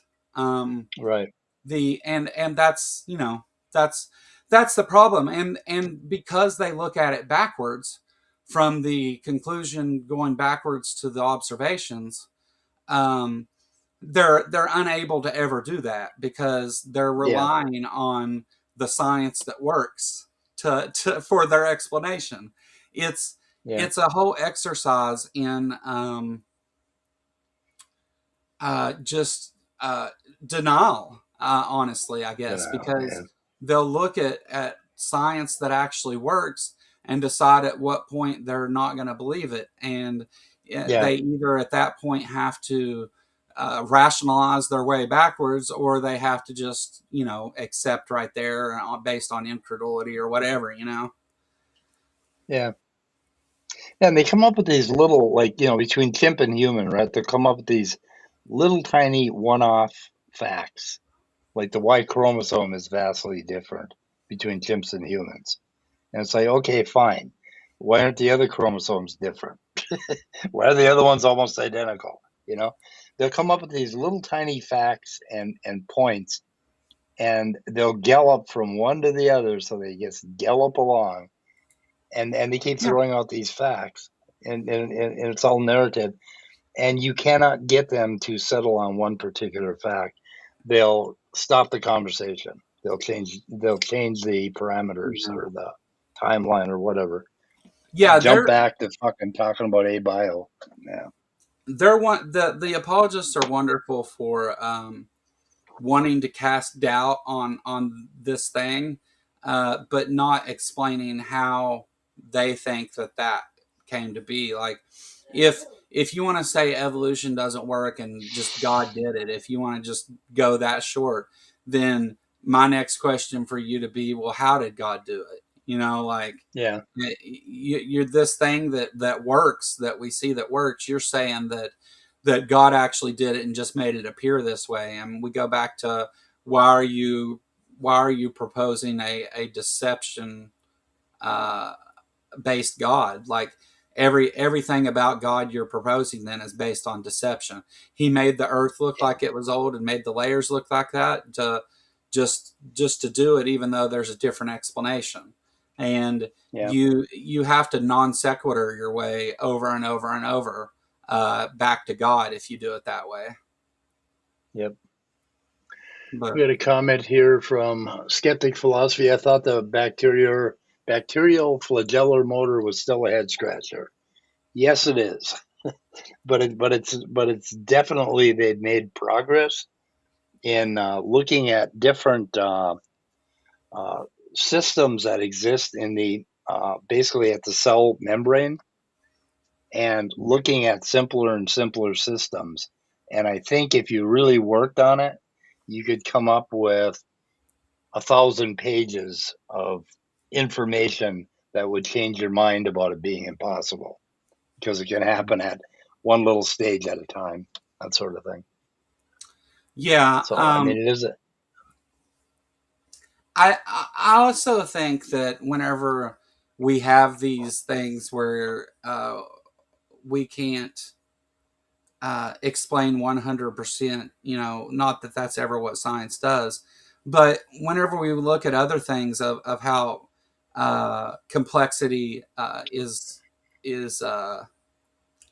how complexity persists throughout yeah, these different uh, populations, I think that what even if we don't know that specific set of processes for that one thing, um, yeah, all the things that we are able to explain and the novel testable predictions that we're able to do with that, I think makes it to the point that you should say, well, I can't absolutely say that it's a result of these same exact processes, but it does seem to be the case based on yeah, this is how it all works. And yeah, the apologist will say something like that's a black swan fallacy, which is stupid, but um, because you're just assuming that it follows the same things. Well, we are, but that's a reasonable assumption. There's yeah, not all assumptions are equal. yep. So, But and that falls if into you the methodology part of it. right, if you pick one of these things, like the flagella, or you pick the liver or the heart or whatever, and you go and type into Scholarpedia, Mhm. or not Scholarpedia, but Google Scholar. Yeah. If you type in "how did the liver evolve," you're going to find probably 1,000 papers on Oh, easily, probably it, more. and and if you want to spend 2.5, 3 years reading them, and I spent like 6 to 9 months reading about the liver and about a couple other different things. The more you read, the more you can visualize the micro steps necessary for these things to have evolved. Yeah. And you can't just say, "Oh my God, the liver is just so complicated; it couldn't have evolved." But then when you start looking at extant organisms that have a minimal liver, and you start looking back at how livers develop, and you start putting together the steps, it suddenly becomes very plausible in your mind. And for the flagellum, I think I have I probably have 200 papers on that. So anything you Yeah. want to talk about. The thing is, we got to get down to specifics. Anyway, so it's about enough of that. Anyway, Yeah. you want to Um, make me small again? yeah. I was I've misplaced my grinder. Uh You're what? my grinder, my Oh, herb grinder. That's what I was herb looking for. grinder. Okay. Yeah, yeah. Uh, But yeah. Speaking of herbs, yeah. yeah, I like herbs. Yeah, yeah, yeah. I've got Yeah, been doing. I've got some of the shittiest looking herbs that I've had, but definitely doesn't tell the whole story there. Uh, Yeah. but also, I've collected like over time. I've collected like several grams of keef, and and we're gonna have some little hash babies around here today. So, uh, Okay. but yeah, Yeah. um, need a grinder though. Yeah. Yeah. But I use a it's ninja food chopper oh to yeah, grind yeah. things up. Yeah, and I- it's pretty incredible. Grinds things pretty small. So, I've got a Cheech and Chong hand grinder, and okay. it's all made of steel, and Yeah. it does a really good job. And plus, it's got like a it's got a screen in the bottom where it catches the herbs at, and Yeah. it a little bit of keef falls through that every time you grind something up. So Yeah. uh, you just let that keep on building up, and eventually you get these big balls of blonde keef that make excellent hash.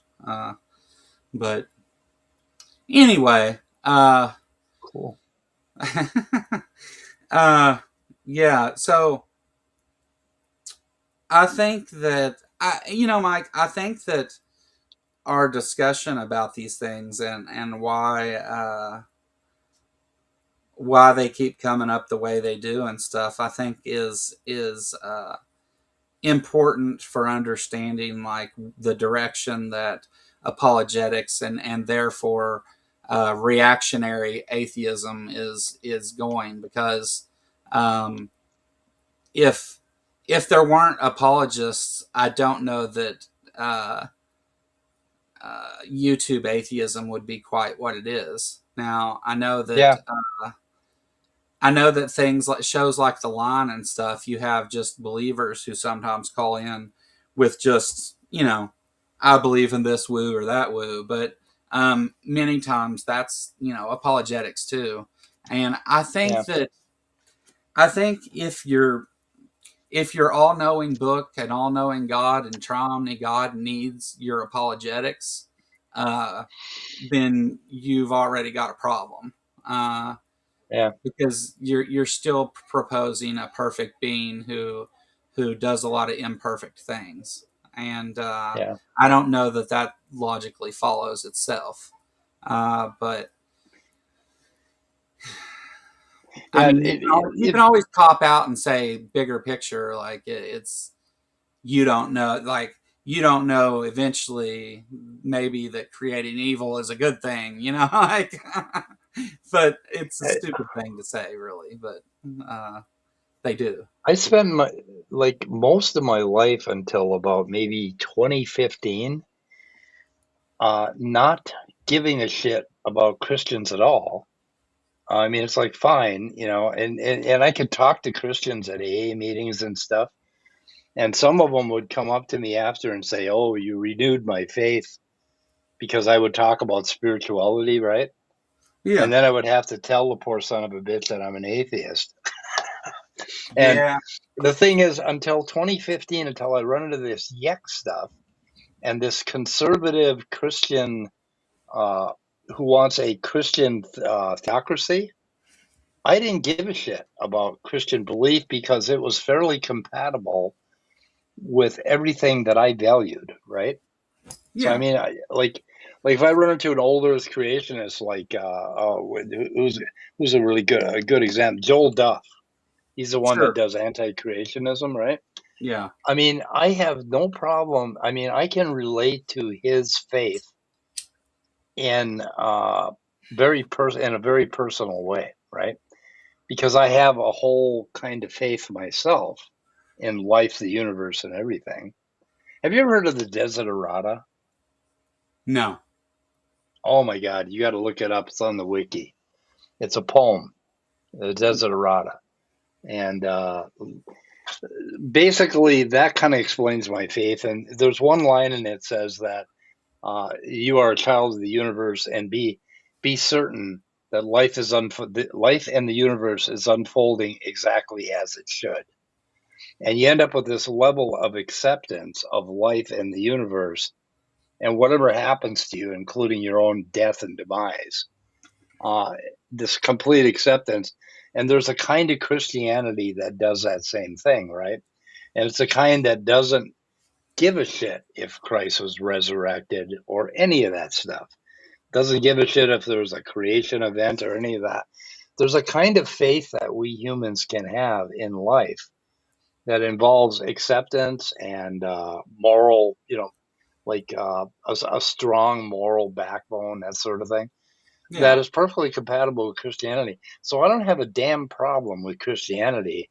What I have a problem with is yeks and So anti-science yeks. yeah, and I think that gets missed a lot, and I have to explain to people all the time. I don't have a problem with you being a believer whatsoever. Like I No, get it.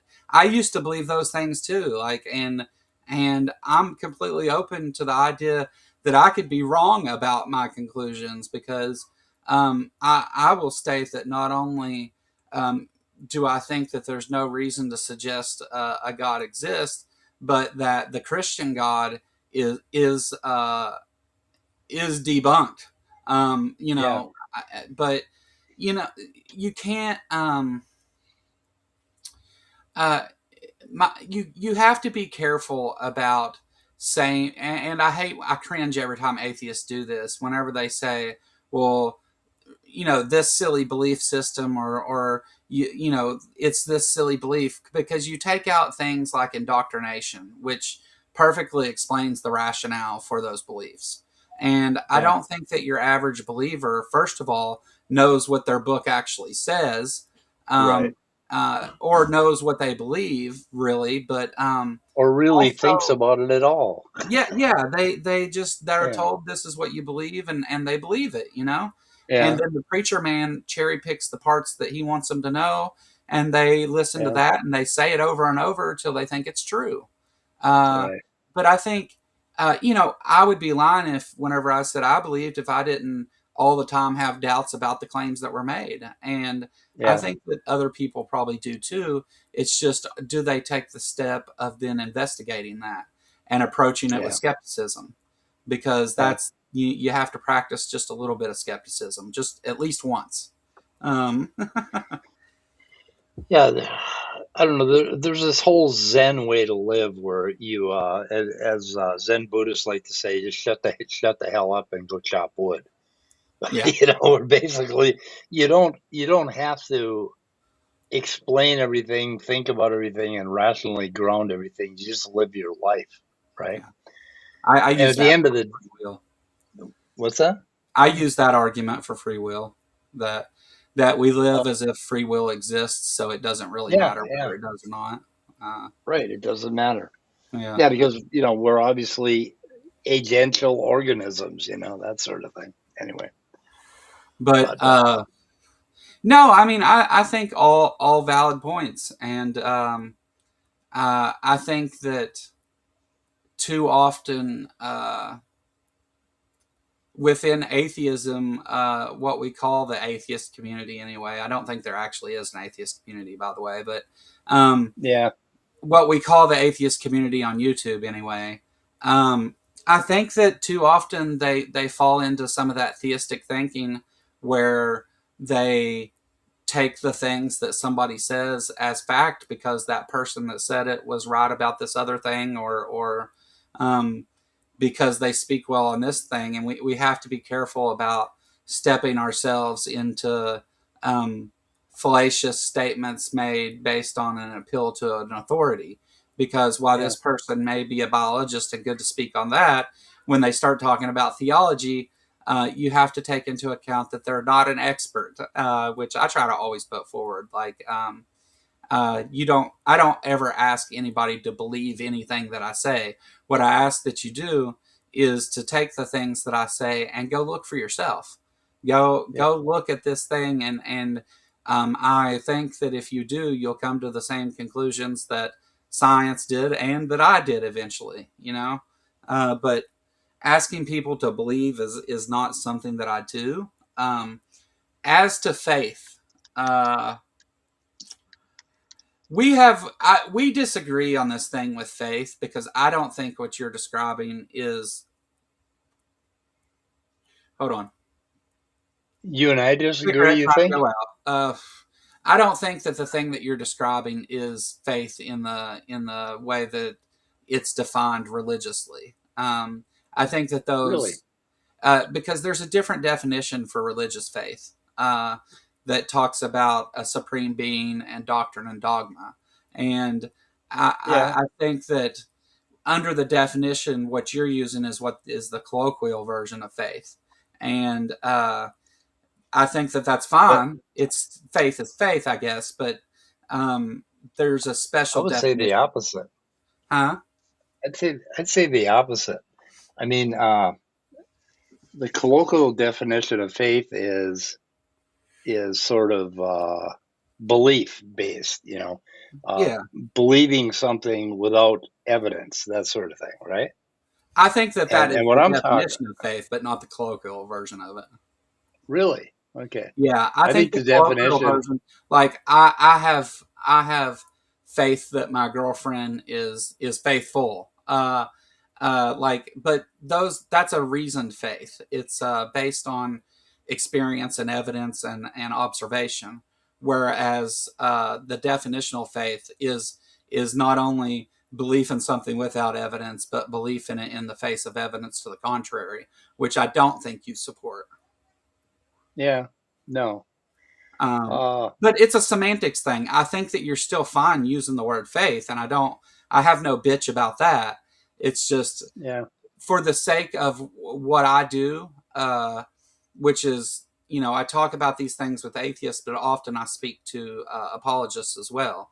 And so I try to be careful about using the word faith because of that. So I think that I think that you're fine in doing it and you're right, but I think if you're talking to an apologist, that's going to confuse them, and that's going to be the reason that they call naturalism or evolution a religion.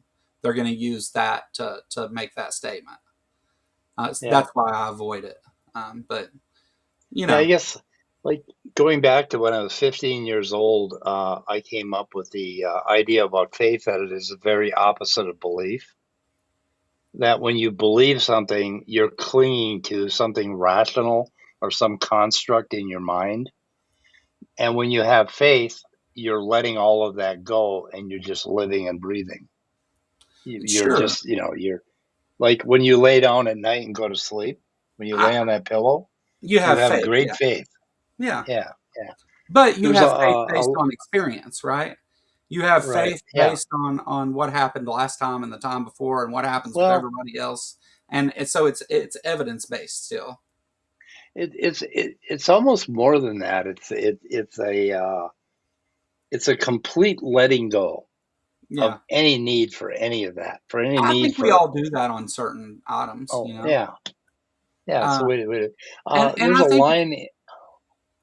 I Good. don't think it's unacceptable to call that faith.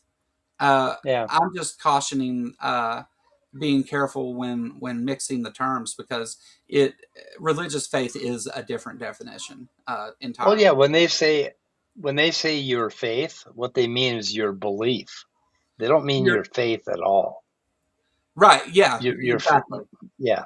They Yeah. mean your belief. There's a line in the Desiderata called, "You are a child of the universe, no less than the trees and stars. You have a right to be here. Whether or not it is clear to you, no doubt the universe is unfolding as it should." And All that's right. a feeling. That's a feeling, right? Uh, Yeah. I'll, I'll I'll post a link to the Desiderata. It's a wonderful poem. I've I, uh, I will I check it brought out. I brought it to AA meetings and nobody's heard of it, unfortunately. Some dude wrote I it will back check it in out like, and may even do a stream and talk about it because oh, it's a wonderful poem, the whole thing, and yeah, it's just incredible. And and I think overall it's secular, that sort of thing. yeah. But I came up with this whole idea of secular belief and faith and all that shit back when I was like 15 years old. At the end of a period of my life, which almost ended my life as a teenager, and I found things that have basically been the bedrock of my entire life that allowed me to enter AA without questioning the God thing and all that shit, and just really served me well. And in the last 20 years has become sort of my journey, heading toward this. Uh, uh, Basically, the part where my life is going to blink out, you know, Yeah. and I'm okay with all of it. I mean, it's just like it's incredible. But Yeah. So I want to address what skeptic philosophy brought up here, and skeptic philosophy. You've brought up some great stuff throughout this stream. Thanks yeah, you for want to. Skeptic philosophy always does. yeah, Uh, thanks for what listening and contributing and all that. I really appreciate it. This what is what Doxa part? versus Pistis. You are correct. It very much This is. is But I think Pistis isn't faith also. So I think that whenever we're talking about the Hebrew term pistis, that we're that is a reasoned, informed faith, which we don't generally we do call that faith often, but later I think the Bible defines faith differently, and whenever it says belief in the unseen and belief in the face of those things to the contrary, um, I think that you're no longer talking about pistis. I think you're talking about blind faith at that point, which is not pistis.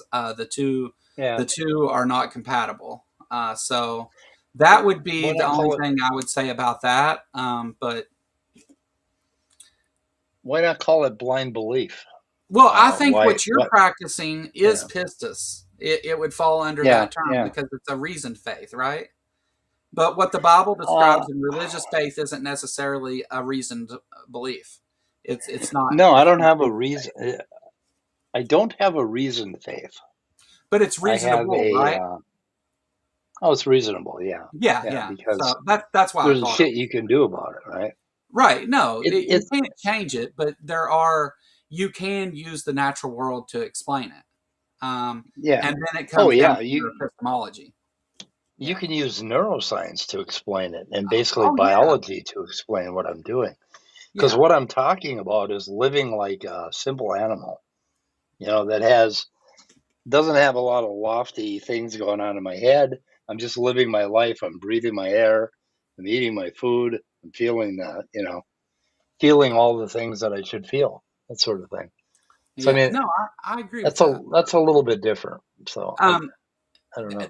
that's where this confusion comes up with faith as far as it's concerned in religion because the Bible uses pistis early on in the Old Testament, and what it's talking about is a reasoned faith there based on experience and observation and those things. But what the Bible asks you for is not that. While it describes that in the Old Testament, the Bible asks that you believe in this doctrine and dogma not only uh, without evidence, but you believe in it whenever there's extreme examples of evidence to the contrary.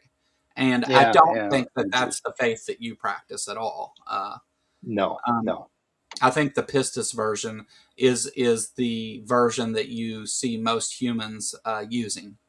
Um, Yeah, so, and it gets into, there's a lot of semantics involved in this, and it's sometimes complicated because I want to make sure that we're using the words and terms to best explain what we're talking about rather than muddying the yeah, water with them. Uh, yeah. and that happens sometimes on accident too. That's why I call this, Well, like, the thumbnail for this is Heathen Huddle, because it's like where we sit down and discuss something that we both hold as true and talk about the ins and outs of that and the why, and the why it doesn't work the other way, and all that. We're not sitting here talking in absolutes or anything like that. yeah, We're talking about why this thing is the term so often thrown around. And I love when they say, well, that's just naturalism. I'm like, you're a naturalist too, dumbass. Like, you yeah, you uh you do the yeah. same exact thing. You just want to deny it now that we're having an honest conversation. Yeah, that's the thing about presuppositionalists. Who is that fucking ass that comes over? He's got a channel called Theology and Philosophy or something like that. Uh, oh, what is his name? What what did I forget his name? It's not Corky. Everybody knows him, huh? It's not Which Corky. one? I No, don't. no, I no. don't know. Oh, I'm I don't trying to know. think of it. Anyway, it'll come to me. But he comes up with this presuppositional stuff and like, well, how do you ground this and how do you ground that? And it's like, you know what? You don't need to No. ground anything. You don't need to. You can live it. You can breathe air without grounding anything. You Yeah. can be moral and be a good person without grounding anything or having any reason to do that. I mean, it's Yeah. just you can just live like a raccoon is what I'm saying. And Yeah. there's a cool point. Like if you have two people arguing, one from point A and one from point B, and the two are counter to each other, Yeah. and you're having this big argument. You're going through all these things, and you're thinking, and at some point, one of you says, "You know what? I don't know." At that Yeah. at that point of "I don't know," you let go and you Uh huh. flow out into the universe in this wonderful way, and you suddenly feel better. Yeah. I mean, I don't know is a valid answer, and That's faith. apologists are scared to death to actually say that Yeah, because I don't know. Yeah, because their faith is what leads them. They have faith that this is true, which means that they do know, and that's yeah, where it's all problematic, right? Because it's like, okay, so there's nothing that you can account for by saying God or magic or whatever. We're getting to the point of absurdity to where it's like, it's equal as me saying the leprechaun that lives under my pillow created the universe last week. Like, I have you have as much validity in your statement about God as I do in that leprechaun, because yeah, what each yeah, individual has to do, especially the presuppositionalist, is they have to define God into existence based on their own moral framework. And so that everybody defines God differently and weighs out the things as God supposedly sees it, the mind of God. They have to weigh out differently how God weighs those things, and it's always matching their moral framework and the way that they would weigh those things out. So yeah, you get all these different definitions of God, and that really tells the story of um, why Christianity or the Bible or any of that doctrine doesn't really explain what God is, because when it tries to, it contradicts itself and breaks the laws of logic and all of those things. So each person then defines God in their image and then pretends that God holds the same values that they do. Yeah, right. Yeah. Yeah, Uh, that's a thing that really disturbs me about it is this lack of hubris in yeah. Christianity. This believing that I am something like I'm this special Oh little yeah. organism Yeah. on this dot, and that to me is the opposite of having faith. Having faith, like in that poem, the Desiderata, right? Yeah. That's oh, I have to be a special person, and my ego has to go to heaven after I die and Yeah. exist forever, and all of that bullshit. That is all counter to what I think is proper spirituality and faith. And Sure. and and I've often said that Christians do not have faith. They do not have enough faith because they're clinging to this belief system, Yeah. They're and looking at it's all explanations. right. It's Yeah. all egotistical, and Yeah. it's just like you don't have any goddamn faith at all. You're Well, just you're faithless, working your and way it's back like, around to pistis is what you're doing. yeah, I am, yeah, yeah, I And am, uh, and I will keep doing that. So no, I mean, I think that that's fine. I think that I don't think there's anything wrong with it. It's. yeah, I don't think faith is the bad word that we make it. And me personally, I just avoid it because I know that the people that I'm talking to are already confused about science and reality. So right. if I throw in semantic things that are going to be confusing as well, it's just going to make it. I'm going to have to stop and explain, and so I just Well, avoid the word. the interesting thing is when I hit them with that they have a lack of faith, and I have great faith, and I believe it. I am a spiritual person. It puts them off their game Yeah, no, because it does. I've taken these words back. Yeah, I've even taken the word God back, in my own weird little mushroom world, right? yeah, Uh, God is the cosmos or the universe or everything happening around me, and I'm only so anyway. I like the idea of winning these words back from these idiots, yeah, and these maybe I shouldn't call them idiots, but kind of taking the word back from these bigots that believe yeah, all this bigoted bullshit and yeah. this rigid doctrine and all that stuff. I'm taking the word back from them. I'm So tired there's of them. this. Aaron Ra makes this argument where he says faith is the most dishonest position that one can hold because Yeah, faith means make believe because you're making yourself believe in things that you don't have evidence for and you don't have reason to right, believe, right, which is the same as yeah, being dishonest. Only in this case, you're being dishonest to yourself, and right, I think there's something to that, but I don't think that's the end all argument about it, right? I think that that's why I think that there's different ways to explain what faith is. If we go purely on the definition of faith, I agree with him 100%. But I don't think that that's always what faith means when it's used. yeah, And so I accept your position. I think that there's nothing inherently wrong with that. I think that if you're trying to convey it to a believer, you're going to have a lot of problems because they're not gonna be able to follow that. They're going to say, yeah, that, and it yeah, also allows them to then put their non sequitur conclusions on the same level as yours under the guise of faith, and whenever yours is reasoned and theirs isn't. yeah. So I would just be careful about the usage. I think you're right. I just think it complicates things depending on who you're talking to. That's all. Yeah. Skeptic philosophy that he thinks what I'm calling faith is serenity, kind of. Yeah, Not sure yeah, if trust is even right. It's basically the the point I want to make is like when Aaron Ra is talking about how what did he say about faith? Faith being dishonest.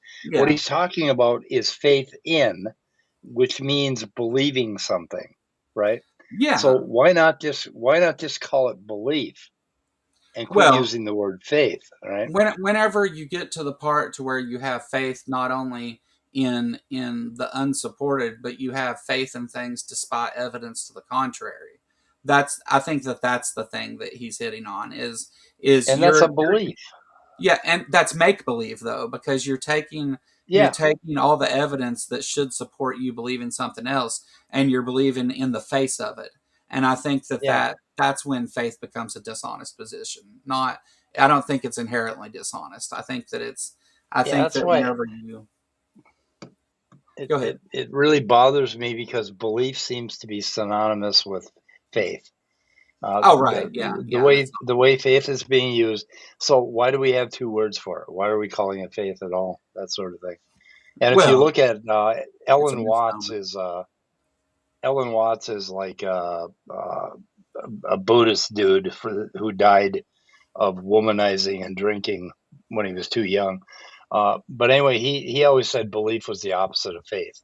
That belief is a clinging to some dogma, and faith is letting go of all clinging. You just quit clinging. You say, Yeah, I don't know what's happening. It's just like, I'm just gonna chop my wood, that sort of thing. So yeah, anyway, yeah. Robin said yeah. hi. Uh, Oh, hi, Robin. well, Hi, Robin. let's land the plane here and end this thing. We're Yeah, about let's wrap it up. going on 2.5 Okay, good. hours. I Yeah, mean, we can come back again and talk about any of this. I think yeah, that you and I had an excellent conversation about this subject, and I don't too often get into the deep depths of my position on those things because you can never get there with an apologist. But to really have that yeah, conversation and talk about the ins and outs of why we accept certain things and not others, I think is very useful for us as sometimes counter apologetic agents have to understand not only the position that we hold, but why we hold that position, and yeah, if there is some kind of faith or requirement of belief within our own uh, system of acknowledgement of the natural world. I guess yeah, the you know, and I think we have to understand that saying things like shitting all over the word faith or believers in general, or saying things like you don't have any evidence whenever they have all kinds of evidence. It's just shitty evidence, you know. Like right. I think we have to be careful of those things, and I think talks like this help us do that. Um, Yeah. I mean, there's two takeaways. One of them is that we are all naturalists. We all behave every day like naturalists. We all accept naturalism in every aspect of our life, yep, except for this weird religion thing. except And for the whenever second we decide takeaway, not to. yeah, the second takeaway is that things like methodological naturalism and it's misunderstood that these believers have come up with this rigid seventh grade idea about the scientific method. And hmm science is actually not something that is like this rigid little methodological thing where you Yeah. could follow a little recipe. It's kind of a real fuzzy thing, and it blends into that naturalism that we all accept every day in our life. It's just Yeah. an extension of how we live our lives. It's common sense all the way up, all the way down. Yeah. Yeah. And it's really important to understand that. So when they come up with the bullshit like observational science and historical science, the scientific method, all that bullshit, they're talking in terms of how a seventh grader would have a debate in class, Yeah. and it's seventh grade bullshit, and it's not reality. And we need to uh, not engage with them on those terms, basically. I think I, because it's a losing battle. Anyway, I agree. Um, yeah, and Mike, I've got your link scrolling through chat there. It's been scrolling through chat throughout the yeah. conversation. Nobody's subscribed. I noticed. So Well, you we've only guys. got 7 viewers. They're probably already subscribed. Oh, okay. I'm gonna be like I'm gonna be three-quarters of a century old in 1 week on January 7th, Okay. or 2 weeks, and yeah, I'm gonna die soon. You got to subscribe to my channel before I die, for Christ's sake. Yeah. I mean, Mike's gonna die, that's my guys. Go subscribe. yeah. I'm gonna die, guys. So if you don't subscribe, you're gonna feel horrible. It's like God, I should have Yeah. subscribed to that poor son of a And, bitch. and and if you go subscribe after the fact, we're gonna know. Okay. That's So right. Yeah, yeah. well, I'm not gonna know, but you are, Joe. Yeah. You Well, yeah. are. Mike So won't know anyway, shit. yeah, you hold him. You hold him accountable. I will. I will say every Yeah, person that comes on. Did you subscribe to Mike before or after he died? before he died. Yeah. Uh, Okay. but Yeah. no, Mike, I would love for That's you it. to come back and have more conversations. I think we had a great one, and I think that every time you and I have sat down and talked about a subject, I think that we get really into the subject and have a good conversation and Yeah. explain not just the thing we're talking about, but the why about the thing we're talking about, which is important. Yeah. So I Yeah. If appreciate you're you coming and doing this, and glad we could do it. And anytime, maybe that talk about addiction, maybe we should go ahead and figure out a time to do that because I'd still like to have that conversation. Obviously, I think yeah, that addiction and another thing is uh, basically the use of psychedelics for addiction and post-traumatic stress syndrome right on. are things that are really important to me and really interesting. You're not going to pull a Tom And Cruise and tell me how well you understand uh, mental illness, are you? And no, antibiotics, or no, not no, antibiotics, no, no, antidepressants. no, not at Uh, all. uh, But it's interesting. I'm just joking. But anyway, on that subject of post-traumatic stress, I found an interesting fact the other day. 7,000 or 8,000 people died since 9/11 in wars, with Afghanistan and Iraq. So we've lost 8,000 Americans basically to that. Yeah, We have lost 32,000 vets to suicide in that same time period. So we yeah, have lost 4 times as many vets to suicide after they came home than we did yeah. in the entire war. What the fuck is that about? I What is think going on? that I think Anyway, that our country treats our veterans awful. Honestly, yeah, I, yeah, I think that yeah. even if we're not going to have universal health care, if you volunteer and especially fight for this country, uh, You should you, get it, you should get right? it. Yeah, and Yeah, you should not ever be homeless or going without mental health care that's necessary.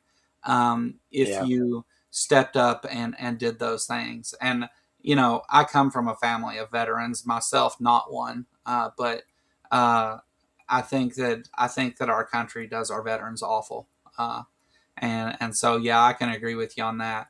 And also, we need to get away from this stigma about mental health and going and yeah, dealing with mental health. Whenever you do things like I did and try to self medicate yourself, and it's a bad road to go down, and it doesn't end well. And hopefully it does end and you get to keep your life, but it doesn't always go that way. So I yeah, think we need to encourage, especially men in this country, to forget about that stigma that there is on mental health. Um, yep. so, oh, it looks like you're getting a sub, Mike. Excellent. Finally, Yeah, I got one. Let me check.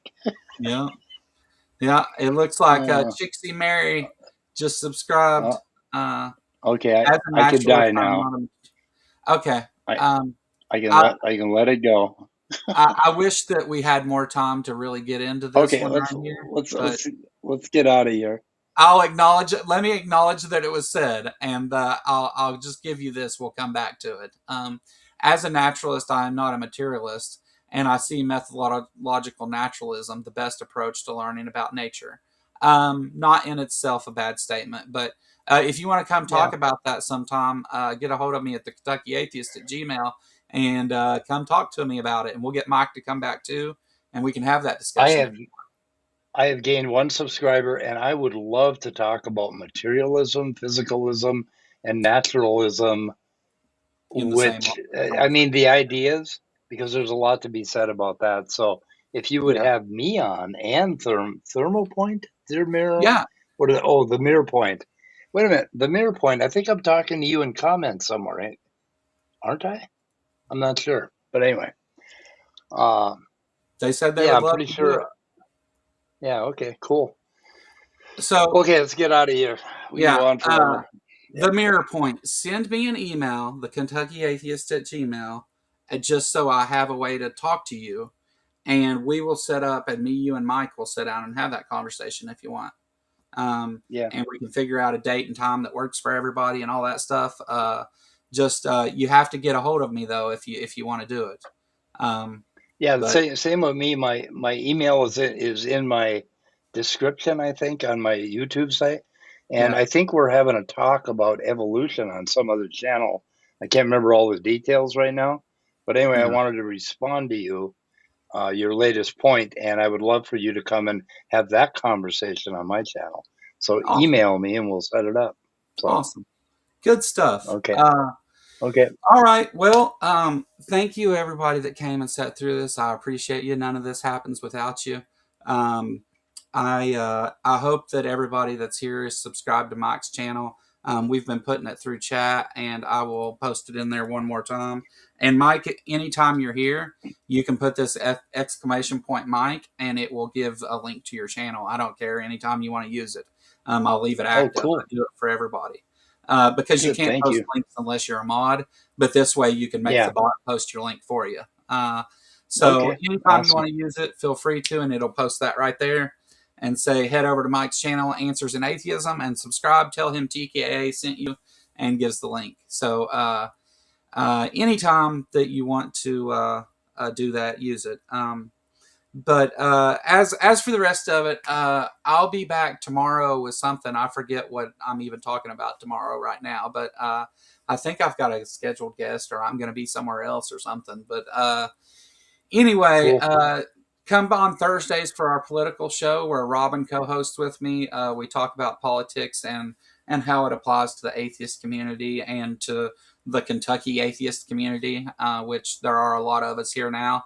Um, the That goes on Thursdays at 1 p.m. If you want to catch my show, I generally do it during the day between 1 and 3 p.m. because I've got a kid that's in school and it just makes it easier that way.